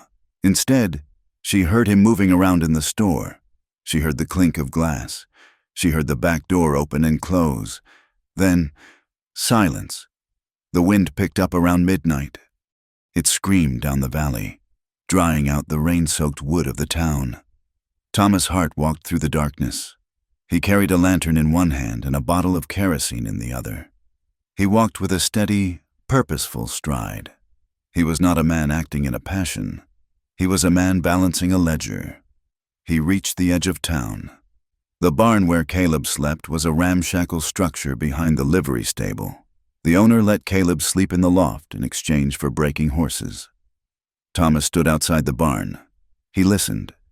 He could hear the soft nickering of horses and the deep silence of sleep. He did not hesitate. He uncorked the kerosene bottle. He splashed the liquid against the dry, weathered wood of the barn wall. He splashed it along the base of the doors. He threw the rest of the bottle into the hay piled near the entrance. He opened the lantern. The flame flickered in the wind. "For my honor," Thomas whispered. He threw the lantern. The kerosene caught with a whoosh that sounded like a giant inhaling. The fire raced up the wall. The dry hay exploded into orange fury. Within seconds, the entire front of the barn was a wall of flame. Inside the loft, Caleb woke to the smell of smoke and the screaming of horses. He sat up, coughing. The air was already thick and black. He looked toward the ladder. It was engulfed in flames. "Fire!" he shouted, though there was no one to hear him. He scrambled out of his bedroll. The heat was intense, searing his skin. The roar of the fire was deafening. He grabbed his boots, not taking time to put them on. He looked for a way out. The loft door, the hay door, was his only chance. He limped toward it, shielding his face with his arm. The floorboards were getting hot under his feet. He kicked the latch open and shoved the door. Fresh air rushed in, feeding the fire behind him. The flames leaped forward, singing the hair on his arms. He didn't look down. He jumped. He hit the frozen mud hard, rolling to absorb the impact. His bad knee screamed in protest, a blinding flash of white pain. He lay there for a second, coughing, gasping for air. Above him, the barn was a torch against the black sky. The orange light illuminated the town, casting long, dancing shadows. People were running now. Shouts of fire rang out. The bucket brigade began to form. Caleb dragged himself to his feet. He looked at the burning structure. He had lost everything. His saddle, his few clothes, the letters from the mothers of the dead boys. He looked toward the town. In the distance, standing in the shadows of an alley, watching the flames with a calm, satisfied expression, was a figure in a long coat. Thomas. Caleb wiped the soot from his face. He spat blood into the snow. He knew then that leaving was no longer an option. This was war. The sun rose over Red Rock Crossing on a Tuesday morning, but it brought no warmth. It illuminated a black, jagged scar on the edge of town where the livery barn had stood only hours before. The air was thick with the acrid taste of wet ash and charred pine, a smell that coated the back of the throat and stung the eyes. Smoke still curled lazily from the ruin, twisting into the gray sky like an accusing finger. A crowd had gathered early, men in heavy coats and women clutching shawls, staring at the devastation with that peculiar mix of horror and excitement that tragedy always breeds in a small town. The whispers had already started, moving through the group like a contagion. He was drunk, a man named Miller said, spitting tobacco juice into the slush. I saw him stumbling out of the saloon 2 nights back. A drunkard and a lantern in a hayloft don't mix. I heard he was smoking. Mrs., Klein added, her eyes wide and eager. Those cowboys have no respect for property. They live like animals out on the trail, and they bring their filth here. Caleb Morgan stood apart from them, near the blackened remains of the water trough. He was a portrait of ruin. His face was smeared with soot, his eyebrows singed, and his canvas coat was scorched along one sleeve. He was shivering, not just from the biting cold, but from the shock of waking up inside an inferno. He had lost everything: his saddle, his bedroll, the few dollars he had saved, and the packet of letters that were his only link to the past. He watched the townspeople. He saw the way their eyes slid over him, hard and suspicious. He was the outsider. He was the drifter. It was easy to pin a tragedy on a man who had no roots to hold him upright. Then Thomas Hart arrived. He walked through the mud with the solemnity of an undertaker. He was impeccably dressed, his coat brushed clean, his boots polished to a shine that seemed obscene amidst the filth. He stopped next to Sheriff Mason Hale, a thick-set man with a weary face and a star pinned to his sheepskin jacket. "A terrible business, Sheriff," Thomas said, his voice carrying clearly over the murmurs of the crowd. "Truly terrible. It is a mercy no one was killed." Sheriff Hale nodded, tipping his hat back. "It is that, Mr. Hart, though it is a hefty loss for the livery, and for Mr. Morgan there." Thomas turned his gaze to Caleb. He did not sneer. He did not look angry. He looked filled with a profound, disappointed pity. "Yes," Thomas said. "It is always a tragedy when a man cannot control his own vices." Caleb stepped forward, his hands clenched at his sides. "I wasn't drunk, Hart, and I wasn't careless. That fire started on the outside wall. I smelled the kerosene." Thomas sighed, a sound of infinite patience. "Kerosene," he repeated. "Or perhaps a bottle of cheap spirits knocked over in a stupor. We all know the temptations of the bottle. Mr. Morgan, there is no shame in admitting a mistake, though the cost of this one is steep." "I didn't start it," Caleb rasped. Sheriff Hale held up a hand. "Easy now. Morgan, we will look into it, but you have to admit, fire doesn't just spring from the snow without a cause." "I heard voices," Thomas said softly. He lowered his voice, but not enough to prevent the nearest onlookers from leaning in. "Late last night, I was closing the store. I saw shadows near the barn. A man who looked very much like Mr. Morgan, arguing with himself, ranting, almost." Caleb stared at him. The lie was so bold, so smooth, that it took his breath away. "You are a liar," he said, his voice low and dangerous. Thomas took a small step back, looking at the sheriff. "You see, he is agitated, unstable. It is the guilt speaking." Sheriff Hale placed a hand on his gun belt. "Walk away, Morgan," he warned. "Go get cleaned up. We will talk later."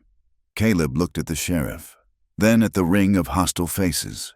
He looked at Thomas, whose blue eyes were as cold and flat as a frozen lake. Caleb knew then that the fire was not just an act of spite. It was the opening move of a game he did not know how to play. He turned and limped away, the mud sucking at his boots, listening to the town convict him with their whispers. Inside the store, the atmosphere was suffocating. Ellie was stacking tins of peaches on the high shelf. Her hands were shaking so badly that the tins rattled against each other, a nervous, metallic chatter. She had heard the news at dawn. She had seen the smoke. She knew. She didn't need proof. She knew what Thomas had done as surely as she knew her own name. The door opened, bringing a gust of freezing air and the smell of smoke. Thomas walked in, followed by Sheriff Hale. Ellie froze. She kept her back to them, pretending to work, her heart hammering against her ribs like a trapped bird. I just want to get a sense of his character. Thomas, the sheriff was saying. You hired him for a spell. Did he seem reckless? Thomas walked behind the counter. He took off his gloves, laying them out straight. He was a hard worker, Thomas said slowly, sounding like a man trying to be fair. But there was a darkness in him. Mason, a lack of respect for boundaries. He often looked at things that did not belong to him with a certain entitlement. Ellie gripped the shelf. She squeezed her eyes shut. Things that did not belong to him. You mean merchandise? The sheriff asked. Merchandise, property, other men's lives. Thomas said he seemed to resent those who had established themselves. I often felt he believed the world owed him something. That kind of resentment can lead a man to lash out, to burn down what he cannot have. He glanced at Ellie's back. Is that not right, Eleanor? He asked. Ellie turned slowly. She felt sick. The sheriff was looking at her, his expression kind but inquiring. Thomas was looking at her with a terrifying, blank expectancy. He seemed troubled. Ellie whispered. The lie tasted like bile in her throat. There, Thomas said, spreading his hands. My wife has a soft heart. Sheriff, if she sensed trouble, then there was trouble. Sheriff Hale nodded, taking off his hat and scratching his head. I will have a talk with him. If he is a danger to the town, we might have to ask him to move on. Or worse, if we find proof he set that spark, he is a danger. Mason, Thomas said firmly, take my word for it, before someone gets hurt. The sheriff left. The bell jingled cheerfully. Thomas did not look at Ellie. He picked up the ledger and began to write. You missed a spot on the floor. Eleanor, he said, it is muddy. Clean it. That night, the wind returned, howling around the eaves of the store like a lost soul demanding entry. Ellie was in their bedroom, sitting on the edge of the bed. She was staring at her hands. They looked like strangers' hands, pale, useless, stained with the invisible ink of her complicity. The door opened. Thomas entered. He did not undress. He stood by the dresser, watching her in the mirror. He looked calm. That was the most terrifying thing about him. His rage was not a fire, it was a glacier. You are quiet tonight, Eleanor, he said. I have nothing to say. Thomas, I think you have a great deal to say, but you are wise to keep it inside. He turned and walked toward her. He stopped a foot away. He loomed over her, blocking the light from the lamp. I spoke to the town council this afternoon, he said conversationally. They are very concerned about the fire. They believe we have an arsonist in our midst, a dangerous criminal. It was you, Ellie whispered. She didn't look up. Thomas laughed softly. It was a dry, humorless sound. Me? I'm a pillar of this community. Eleanor, I am the man who gives them credit when their crops fail. I am the man who reads the scripture on Sunday. Who would believe that I would burn a barn? God knows, Ellie said. God knows you are an adulteress. Thomas replied. His voice dropped, losing its conversational tone and becoming sharp and jagged. God knows you let a drifter put his hands on you. God knows you opened your legs for a man who smells of horse shit and failure. Ellie flinched as if he had struck her. I know it, too, Thomas hissed. I found the button. I smelled him on you. Did you think you were clever? Did you think I was stupid? He reached out and grabbed a handful of her hair, yanking her head back so she was forced to look at him. I could go to the sheriff right now, he said. I could tell him that Caleb Morgan has been harassing you. that he threatened to burn the store if you didn't submit to him. I could tell them he is obsessed. They wouldn't believe it. Ellie gasped, tears leaking from her eyes. They would believe me. Thomas said, and if they believe that, they will hang him. Eleanor, they will string him up from the cottonwood tree by the river, and I will stand in the front row and watch him kick. Ellie let out a sob of pure horror. No, Thomas, no! Then redeem yourself, he whispered. He released her hair, shoving her away. She fell back onto the mattress. You will be the perfect wife, he commanded. You will smile, you will cook, you will attend church and hold my arm. You will never speak to him again. You will never look at him again. If you step out of line by 1 inch, if you show one moment of defiance, the cowboy dies. He smoothed his cuffs. Do we understand each other? Yes, Ellie sobbed, breaking apart. Yes, Thomas, good. Now stop crying. It makes your face puffy, and I do not like looking at an ugly woman. He blew out the lamp, plunging the room into darkness. Ellie lay in the dark, listening to the wind, feeling the walls of her life closing in until there was no air left to breathe. The next 2 days were a blur of gray misery. Caleb was staying in a lean-to behind the blacksmith's shop. He had no money to leave, and even if he did, he couldn't go. Not yet. Silas, the rancher who had been hiring him, rode into town on Thursday. He found Caleb scraping ice off a horse's hoof. Here, Silas said, tossing a small pouch of coins onto the ground. That is what I owe you for last week. Caleb picked it up. Thanks. Silas, I can come out tomorrow to check the south fence. Don't bother, Silas said. He sat high on his horse, looking uncomfortable. Caleb straightened up. You firing me? I can't have the trouble. Son, the whole town is talking. They say you burned that barn. They say you're a loose cannon. I have a business to run. I can't be associated with a man the law is watching. I didn't do it, Caleb said. Doesn't matter what you did. Matters what folks think you did. You should move on. Morgan, there is nothing for you in Red Rock Crossing but a rope or a cell. Silas turned his horse and rode away. Caleb stood in the freezing mud, clutching the few coins. He looked toward the general store. He could see the light in the window. He could imagine Ellie inside. Trapped in the web Thomas was spinning. He couldn't leave. If he left, he abandoned her to a monster. But if he stayed, he was powerless to help her. He had to see her. One last time. He had to know if she wanted him to fight, or if she wanted him to go. He waited until the moon was obscured by heavy clouds. It was 2 o'clock in the morning. The town was asleep, buried under the silence of winter. He moved through the alleys like a shadow, limping quietly, avoiding the patches of crunching snow. He reached the back of the store. He tapped on the wood of the delivery door. 3 light taps. He waited. He held his breath. A minute passed, then 2. He was about to turn away, his heart sinking.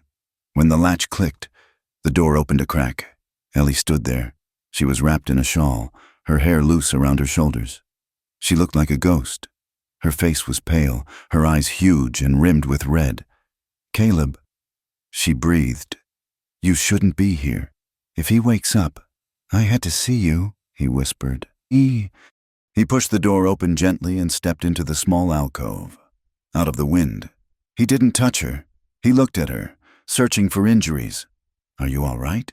Did he hurt you? Ellie shook her head, tears instantly filling her eyes. He knows. Caleb. He knows everything. What did he do? He threatened to hang you. She sobbed quietly, pressing her hand to her mouth. He said he would tell the sheriff you forced me. He said he would watch you die if I didn't do exactly what he said. Caleb's hands curled into fists. He felt a rage so pure it nearly blinded him. I will kill him, Caleb whispered. I will go up there right now and end it. No! Ellie grabbed his lapels. No, Caleb, you can't. They will hang you for murder. You have to leave. You have to go tonight. Please!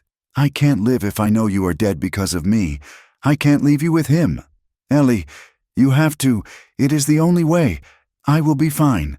I will be what he wants. Just go. Please, go. She was begging him. She was shattering in front of him. Caleb looked at her. He saw the terror and the love in her eyes. He realized with a crushing weight that he had no plan. He had no power. He was a broke cowboy with a bad leg.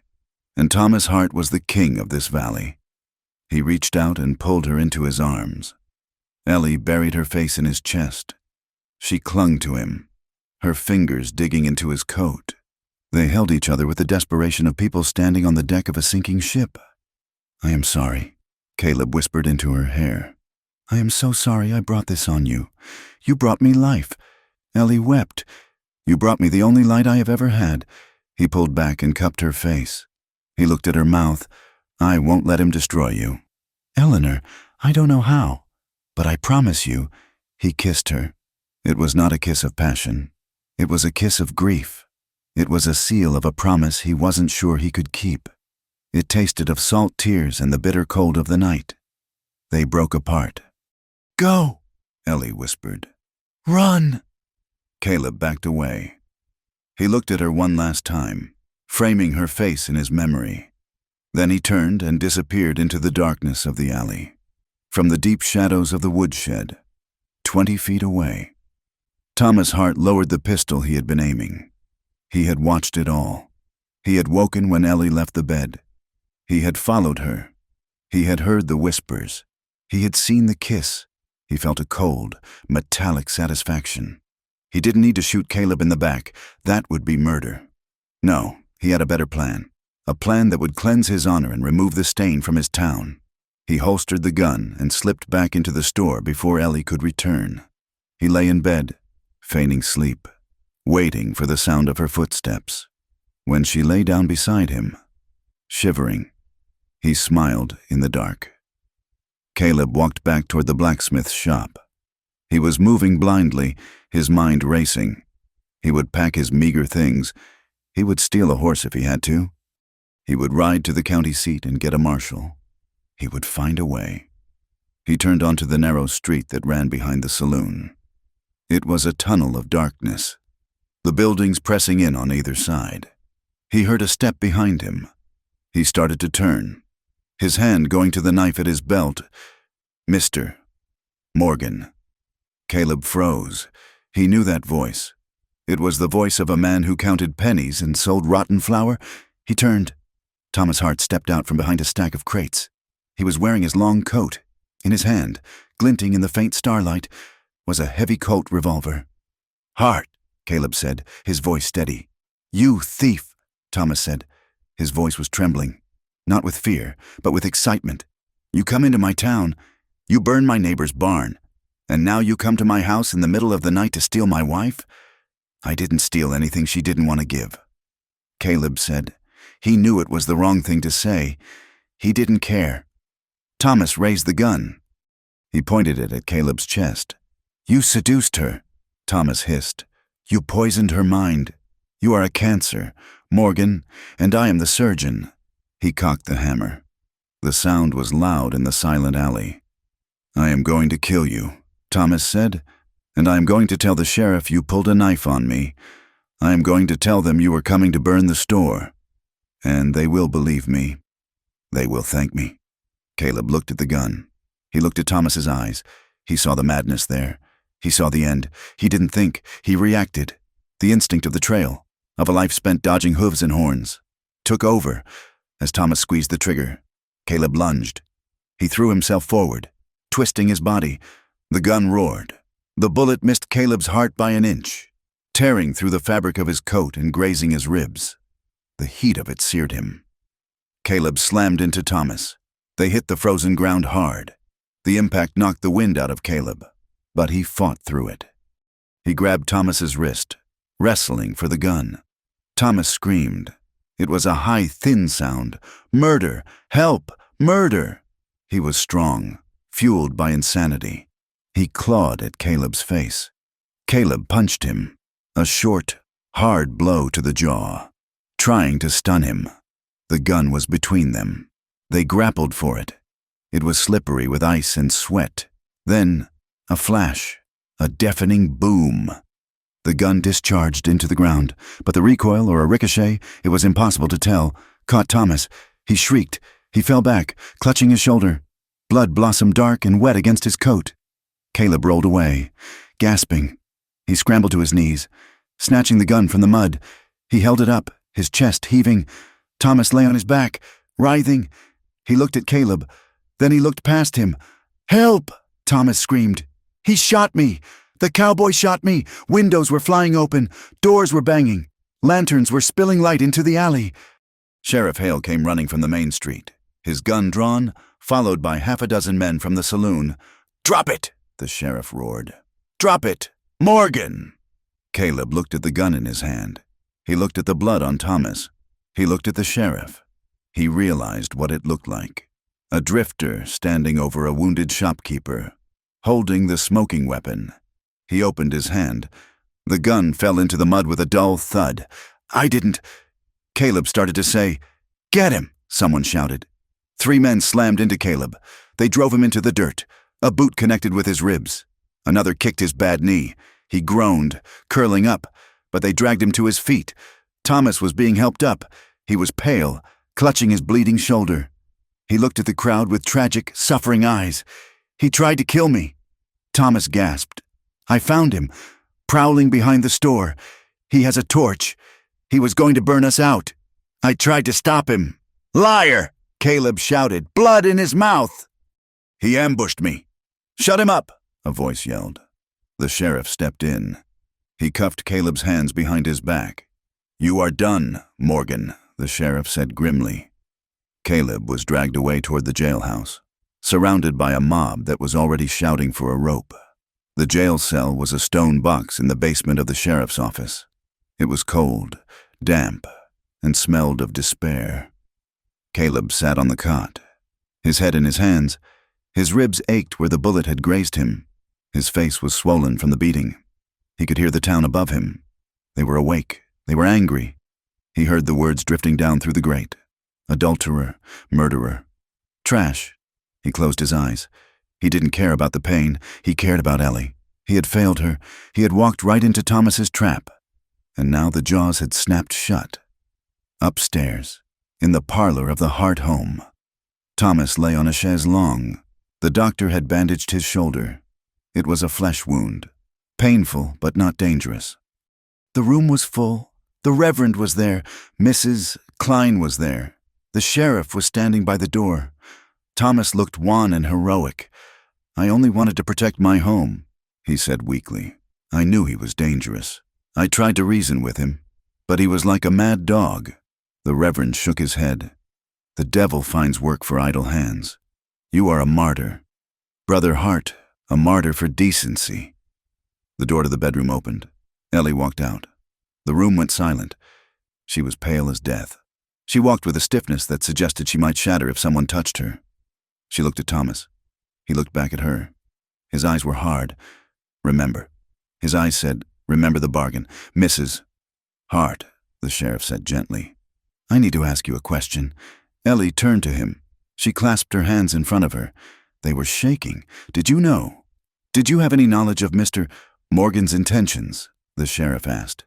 "Did he ever approach you improperly?" Ellie felt the weight of every eye in the room. The preacher was judging her. Mrs. Klein was waiting for the scandal. Thomas was waiting for her submission. If she told the truth, that they were in love, that Thomas was the monster, they would call her a whore. They would say she drove Caleb to violence. It wouldn't save him. It would only condemn them both. But if she lied, if she played the part Thomas had written for her, Caleb would be hanged, or sent to prison for 20 years. She looked at Thomas.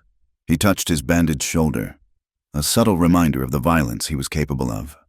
"Ellie," the preacher said sternly, "the truth before God. Did this man pursue you?"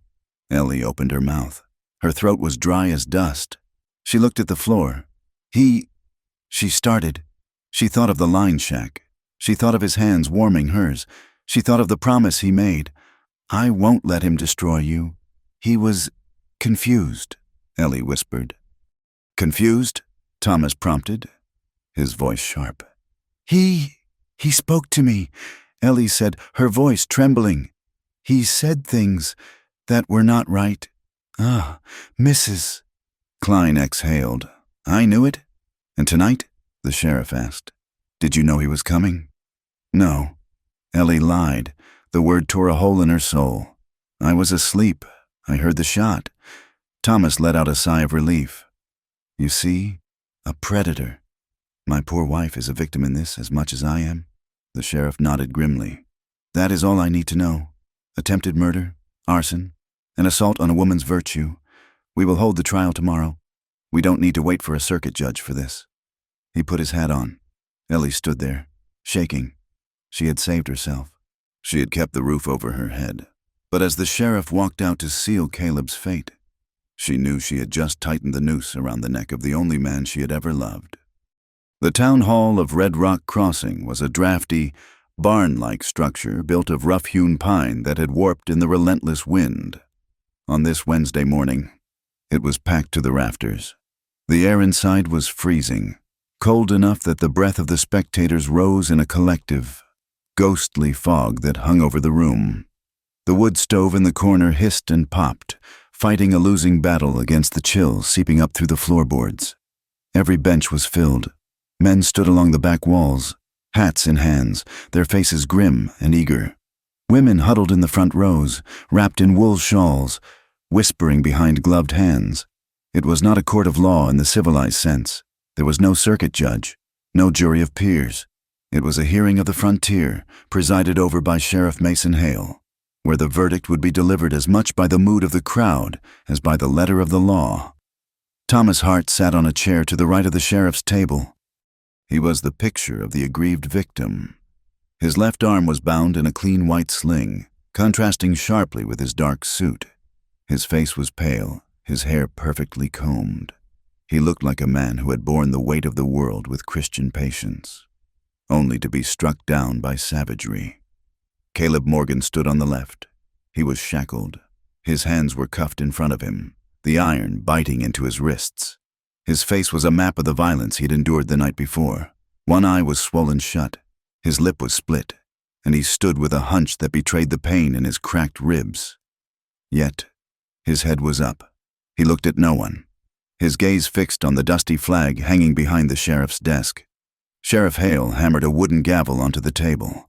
The room fell silent, save for the whistling of the wind outside. We are here to get to the truth of the events of last night, the sheriff boomed. We have a burned barn. We have a shooting. And we have an accusation of attempted murder. Mr. Hart, you may speak first. Thomas stood up slowly, wincing for effect. He turned to face the crowd, his good hand resting on his lapel. Neighbors, Thomas began, his voice soft and trembling with emotion. You know me. I have lived among you for 5 years. I have supplied your homes. I have extended credit when the crops failed. I am a man of peace. He paused, letting the murmurs of agreement ripple through the room.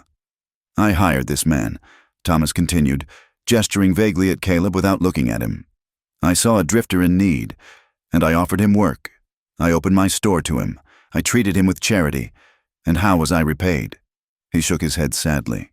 I began to notice missing inventory. Small things at first. Tins of tobacco, a box of shells. When I confronted Mr. Morgan about this theft, he became belligerent. He threatened me. And then I began to suspect something far more sinister. Thomas lowered his voice, forcing the crowd to lean in. He began to stalk my wife. He would lurk around the store. He would make inappropriate comments. My poor Eleanor was terrified to leave the house. Last night, I heard a noise in the alley. I went out to investigate. Fearing for my property, I found him there. He had a torch. He was going to finish what he started with the barn.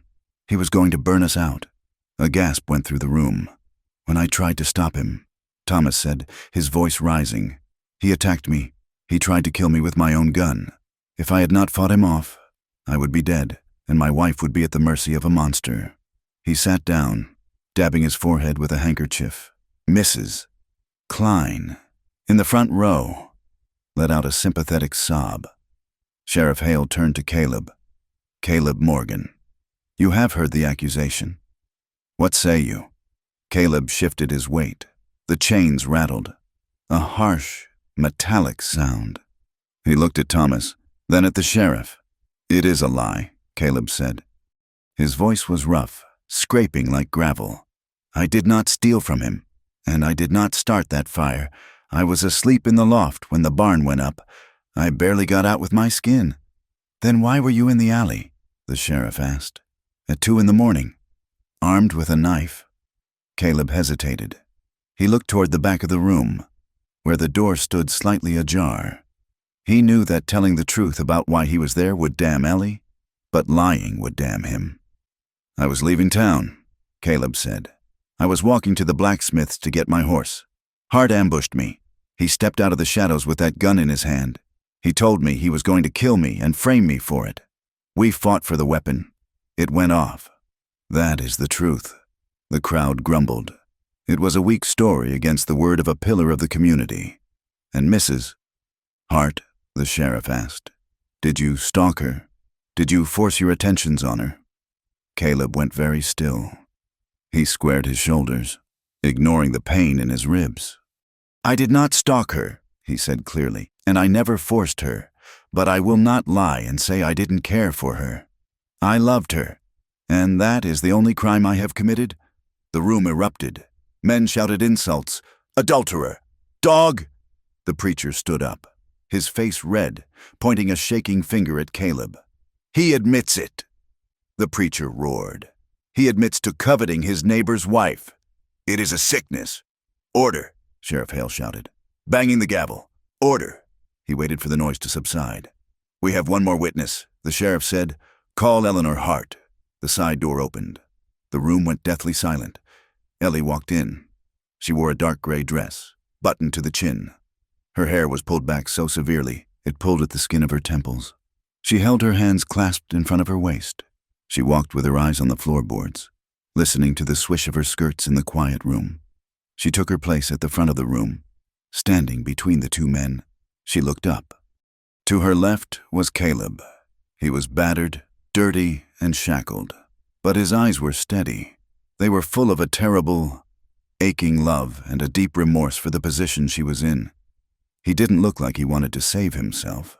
He looked like he wanted to step in front of a bullet for her. To her right was Thomas. He was looking at her with that sharp, warning gaze she knew so well. His blue eyes were ice. "Remember," they said, "remember the bargain. Remember your reputation. Mrs. Hart," the sheriff said gently. "I know this is difficult, but we need the truth. Did Mr.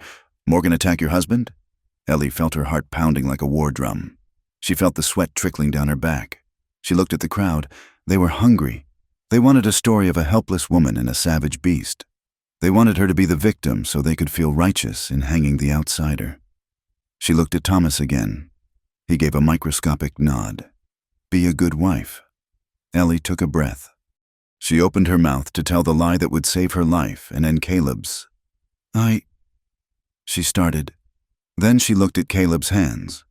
The hands that had warmed hers in the blizzard. The hands that had pulled her from the ravine. The hands that had touched her with reverence when she felt like nothing. If she lied now, she would be killing the only part of herself that was real. She closed her mouth. She swallowed. She stood up straighter. "No," she said. The word was soft, but it carried in the silence. Thomas's eyes widened. A flicker of genuine fear crossed his face. "What did you say?" "Mrs. Hart," the sheriff asked, leaning forward. "I said no," Ellie repeated, her voice gaining strength. It shook, but it was loud. "Caleb did not attack my husband. My husband attacked him." A murmur of shock rippled through the benches. Thomas stood up. "She is in shock," Thomas cried. "She does not know what she is saying. The trauma has unhinged her. Sit down. Mr. Hart," the sheriff barked. "Go on." Ellie turned to face the crowd. She felt naked, stripped of her defenses, but she also felt a strange, burning power. "Thomas told me he was going to kill him," Ellie said. She pointed a trembling finger at her husband. "He told me last night in our bedroom. He said he would shoot Caleb and claim it was self-defense. He said if I didn't back up his story, he would make sure Caleb hanged." "Lies!" Thomas shouted. She is an adulteress. She is trying to protect her lover. Yes, Ellie screamed back, her voice breaking. He is my lover. The room gasped. Women covered their mouths. The preacher looked as if he had been slapped. I loved him, Ellie said, tears streaming down her face now. I loved him because he was the only man who ever treated me like I was human. She turned to Thomas. She walked toward him. He shrank back. Tell them. Thomas, she said, tell them about the bruises. She reached up and unbuttoned the cuff of her sleeve. She pushed the fabric up. There, on her forearm, were the dark, ugly marks of fingers. Thomas's fingers from where he had grabbed her days before. Tell them about the time you shoved me into the table because I looked at him in church. She said, tell them how you checked the ledgers to see if I have stolen a penny. Tell them how you told me I was broken because I lost our baby. The women in the front row went very still. They looked at the bruises. They looked at Thomas's pale, furious face. They knew those marks. Some of them had hidden similar ones under their own sleeves. A ripple of recognition, of shared, silent horror, moved through them. He burned the barn, Ellie said, turning back to the sheriff. I heard him go out. He took the kerosene from the store. He did it to destroy Caleb's name. He did it out of spite. Thomas was shaking. You whore, he hissed. You ungrateful, dirty whore. That is enough. Sheriff Hale stood up. He walked around the table. He looked at Thomas. He looked at the gun sitting on the evidence table, the Colt Navy revolver. This is your gun. Thomas, the sheriff said, I checked the serial number. You said Caleb brought a weapon, but this is yours. Why would a man bring your own gun to kill you? He took it from me, Thomas sputtered. In the struggle. And the bruises? The sheriff asked, nodding at Ellie's arm. Did he give her those too? Or are those the marks of a man who likes to control things? Thomas looked around the room. He saw the shift. The men were no longer nodding in sympathy. They were looking at him with suspicion. The women were looking at him with cold judgment. His mask had slipped, and the ugliness underneath was visible to everyone. I'm a respected man. Thomas screamed. My word is law here. Not today, the sheriff said. He walked over to Caleb. He took the key from his belt and unlocked the cuffs. The chains fell to the floor with a heavy clatter. You are free to go. Morgan, the sheriff said. I cannot prove who burned the barn, though I have my suspicions. But it is clear enough that the shooting was not murder. It was a man defending himself against a jealous husband. Caleb rubbed his wrists. He did not look triumphant. He looked exhausted. He looked at Ellie. The preacher stood up. He smoothed his coat. The law may clear you, mister. Morgan, the preacher said, his voice dripping with ice. But the sin remains. You have defiled a marriage bed. You have broken the commandments. He turned to Ellie. And you, Eleanor Hart, you have confessed to abomination in the sight of God. You are a fallen woman. There is no place for such wickedness in this congregation. Thomas straightened his jacket. He looked at Ellie with eyes that were completely dead. You heard him, Thomas said. You are not my wife. Not anymore. I will not have a faithless woman in my house. You have nothing. Eleanor, you are nothing. Do not come back to the store. Do not come back for your clothes. If I see you on my property, I will shoot you. And this time, I will not miss. He turned and walked out of the hall, the crowd parting to let him pass. Not out of respect, but out of fear of the coldness radiating from him. Ellie stood alone in the center of the room. The town stared at her. She felt the weight of their judgment. She was an outcast. She was homeless. She was ruined. Then, a hand appeared in her vision. She looked down. Caleb's hand was there. It was dirty. It was scarred. It was open. He didn't care about the crowd. He didn't care about the preacher. He stood there, in plain sight, offering her the only thing he had left. Ellie looked at his face. He wasn't smiling. He was waiting. She took a breath. She straightened her spine. She reached out and took his hand. His fingers closed around hers, warm, solid, unbreakable. Together, they turned. They walked down the center aisle. The silence was deafening. They walked past Mrs., Klein, whose mouth hung open. They walked past the sheriff, who tipped his hat slightly. They walked out the double doors and into the bright, blinding white of the snow-covered street. The wind hit them, but for the first time in years, Ellie did not feel cold. They did not stay in town. There was no place for them there.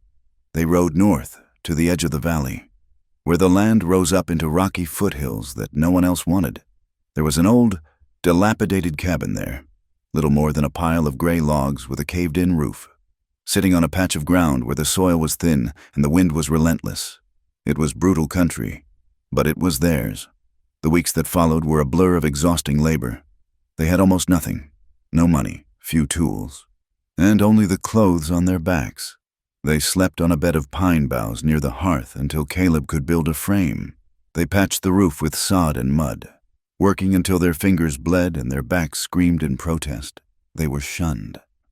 When they rode into town for supplies, spending the few coins Caleb earned from trapping, silence followed them like a shadow. Women crossed the street to avoid Ellie. Men spat on the ground when Caleb passed. But in the evenings, when the wind howled outside and the fire crackled in the small stone hearth, the world of the town ceased to exist. Their relationship changed. The frantic, desperate heat of their affair cooled into something stronger, something durable as iron. It was no longer about stolen moments and fear of discovery. It was about survival. They learned the map of each other's scars. Caleb learned when to hold her when the nightmares of Thomas came. Ellie learned how to massage the ache from his bad knee after a long day of cutting timber. One night, as the snow melted and the first green shoots of spring pushed through the mud, they sat by the fire. Ellie spoke of the baby she had lost. She told him the name she had secretly chosen, William, after her grandfather. She cried, but they were not tears of shame. They were tears of healing. Caleb held her, listening, validating her grief, helping her bury the ghost that Thomas had forced her to carry alone. Slowly, imperceptibly, the ice began to thaw. It started with Widow Hannon. One afternoon, Ellie found a basket on their porch. It contained a jar of blackberry jam and a loaf of fresh bread. There was no note, but Ellie knew the weaving of the basket. Then, the young doctor, a man named Dr. Stanton, who had recently arrived from the east and cared little for small-town gossip, rode out to check on them. He claimed he was just passing through, but he left a packet of quinine and a tin of salve for Caleb's hands. And Silas, the rancher who had fired Caleb, stopped by one day. He didn't apologize, but he offered Caleb a job breaking 3 colts. It was a peace offering. It was a start. By late spring, the valley had transformed. The gray and white of winter had given way to a riot of wildflowers, bluebonnets and paintbrush painting the hills in vibrant strokes. The sky was a vast, endless dome of azure. It was an evening in May. The sun was setting, casting long, golden shadows across the grass. Ellie stood on the porch of the cabin. It was sturdy now. There were muslin curtains in the windows. There was a garden turned over in the dark earth nearby. She watched Caleb. He was out in the small pasture they had fenced, fixing a rail. The light turned him into a silhouette, a dark, solid figure against the gold of the grass. He moved with that familiar hitch in his step, but there was a strength in him now, a lightness that hadn't been there before. Ellie looked down at her waist. She placed her hand over her stomach. There was a small, firm swell there. A secret. She felt a flash of old terror, the memory of the pain, the blood, Thomas's voice saying she was broken. But then she felt the kick of her own heart. She was not broken. She was healing. She was growing. Caleb finished his work. He wiped his brow with his sleeve and turned toward the house. He saw her watching him. He walked up the path, his boots crunching on the gravel. He stepped onto the porch. He smelled of sweat and pine resin and earth. He stopped in front of her. He looked at her face, reading her mood as he always did. "What are you thinking?" he asked softly. Ellie smiled.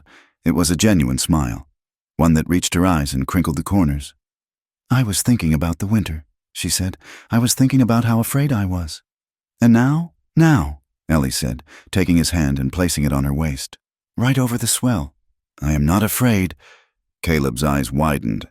He looked at his hand. He looked at her stomach. He looked up at her face, his expression fracturing into wonder. Eleanor? He whispered. Yes, she said. His hands began to tremble. He cupped her face, his thumbs tracing the line of her jaw, erasing the memory of the bruises that had once been there. He leaned his forehead against hers, closing his eyes. He let out a breath that sounded like a prayer. Ellie closed her eyes too. She remembered the girl she had been, the girl who whispered, "Don't touch me," in the storeroom, terrified of her own skin. That girl was gone. Your hands, she whispered into the space between them. What about them? Caleb murmured. No matter what they say in town, no matter what the preacher says, your hands are the only place I have ever felt truly alive. Caleb kissed her. It was slow. It was deep. It tasted of the evening air and the promise of the harvest to come. Around them, the vast, harsh west stretched out, indifferent, wild, and unforgiving. But here, on this small, wind-beaten patch of earth, they had carved out a sanctuary. They had planted a life in the stone, and against all odds, it was blooming. Thank you for listening to this story of Ellie and Caleb. It was a journey through the harshness of the frontier and the resilience of the human heart. I hope you could feel the cold wind of Red Rock Crossing and the warmth of the fire that eventually saved them. I would love to hear your thoughts on their choices and their ending. Please leave a comment below telling me where you are listening from. It is always fascinating to see how far these stories travel. If you enjoyed this tale, please consider subscribing to From Wild West for more stories of love, survival, and the American frontier. Share your thoughts in English in the comments. I read every one of them. Until next time, keep your fires burning.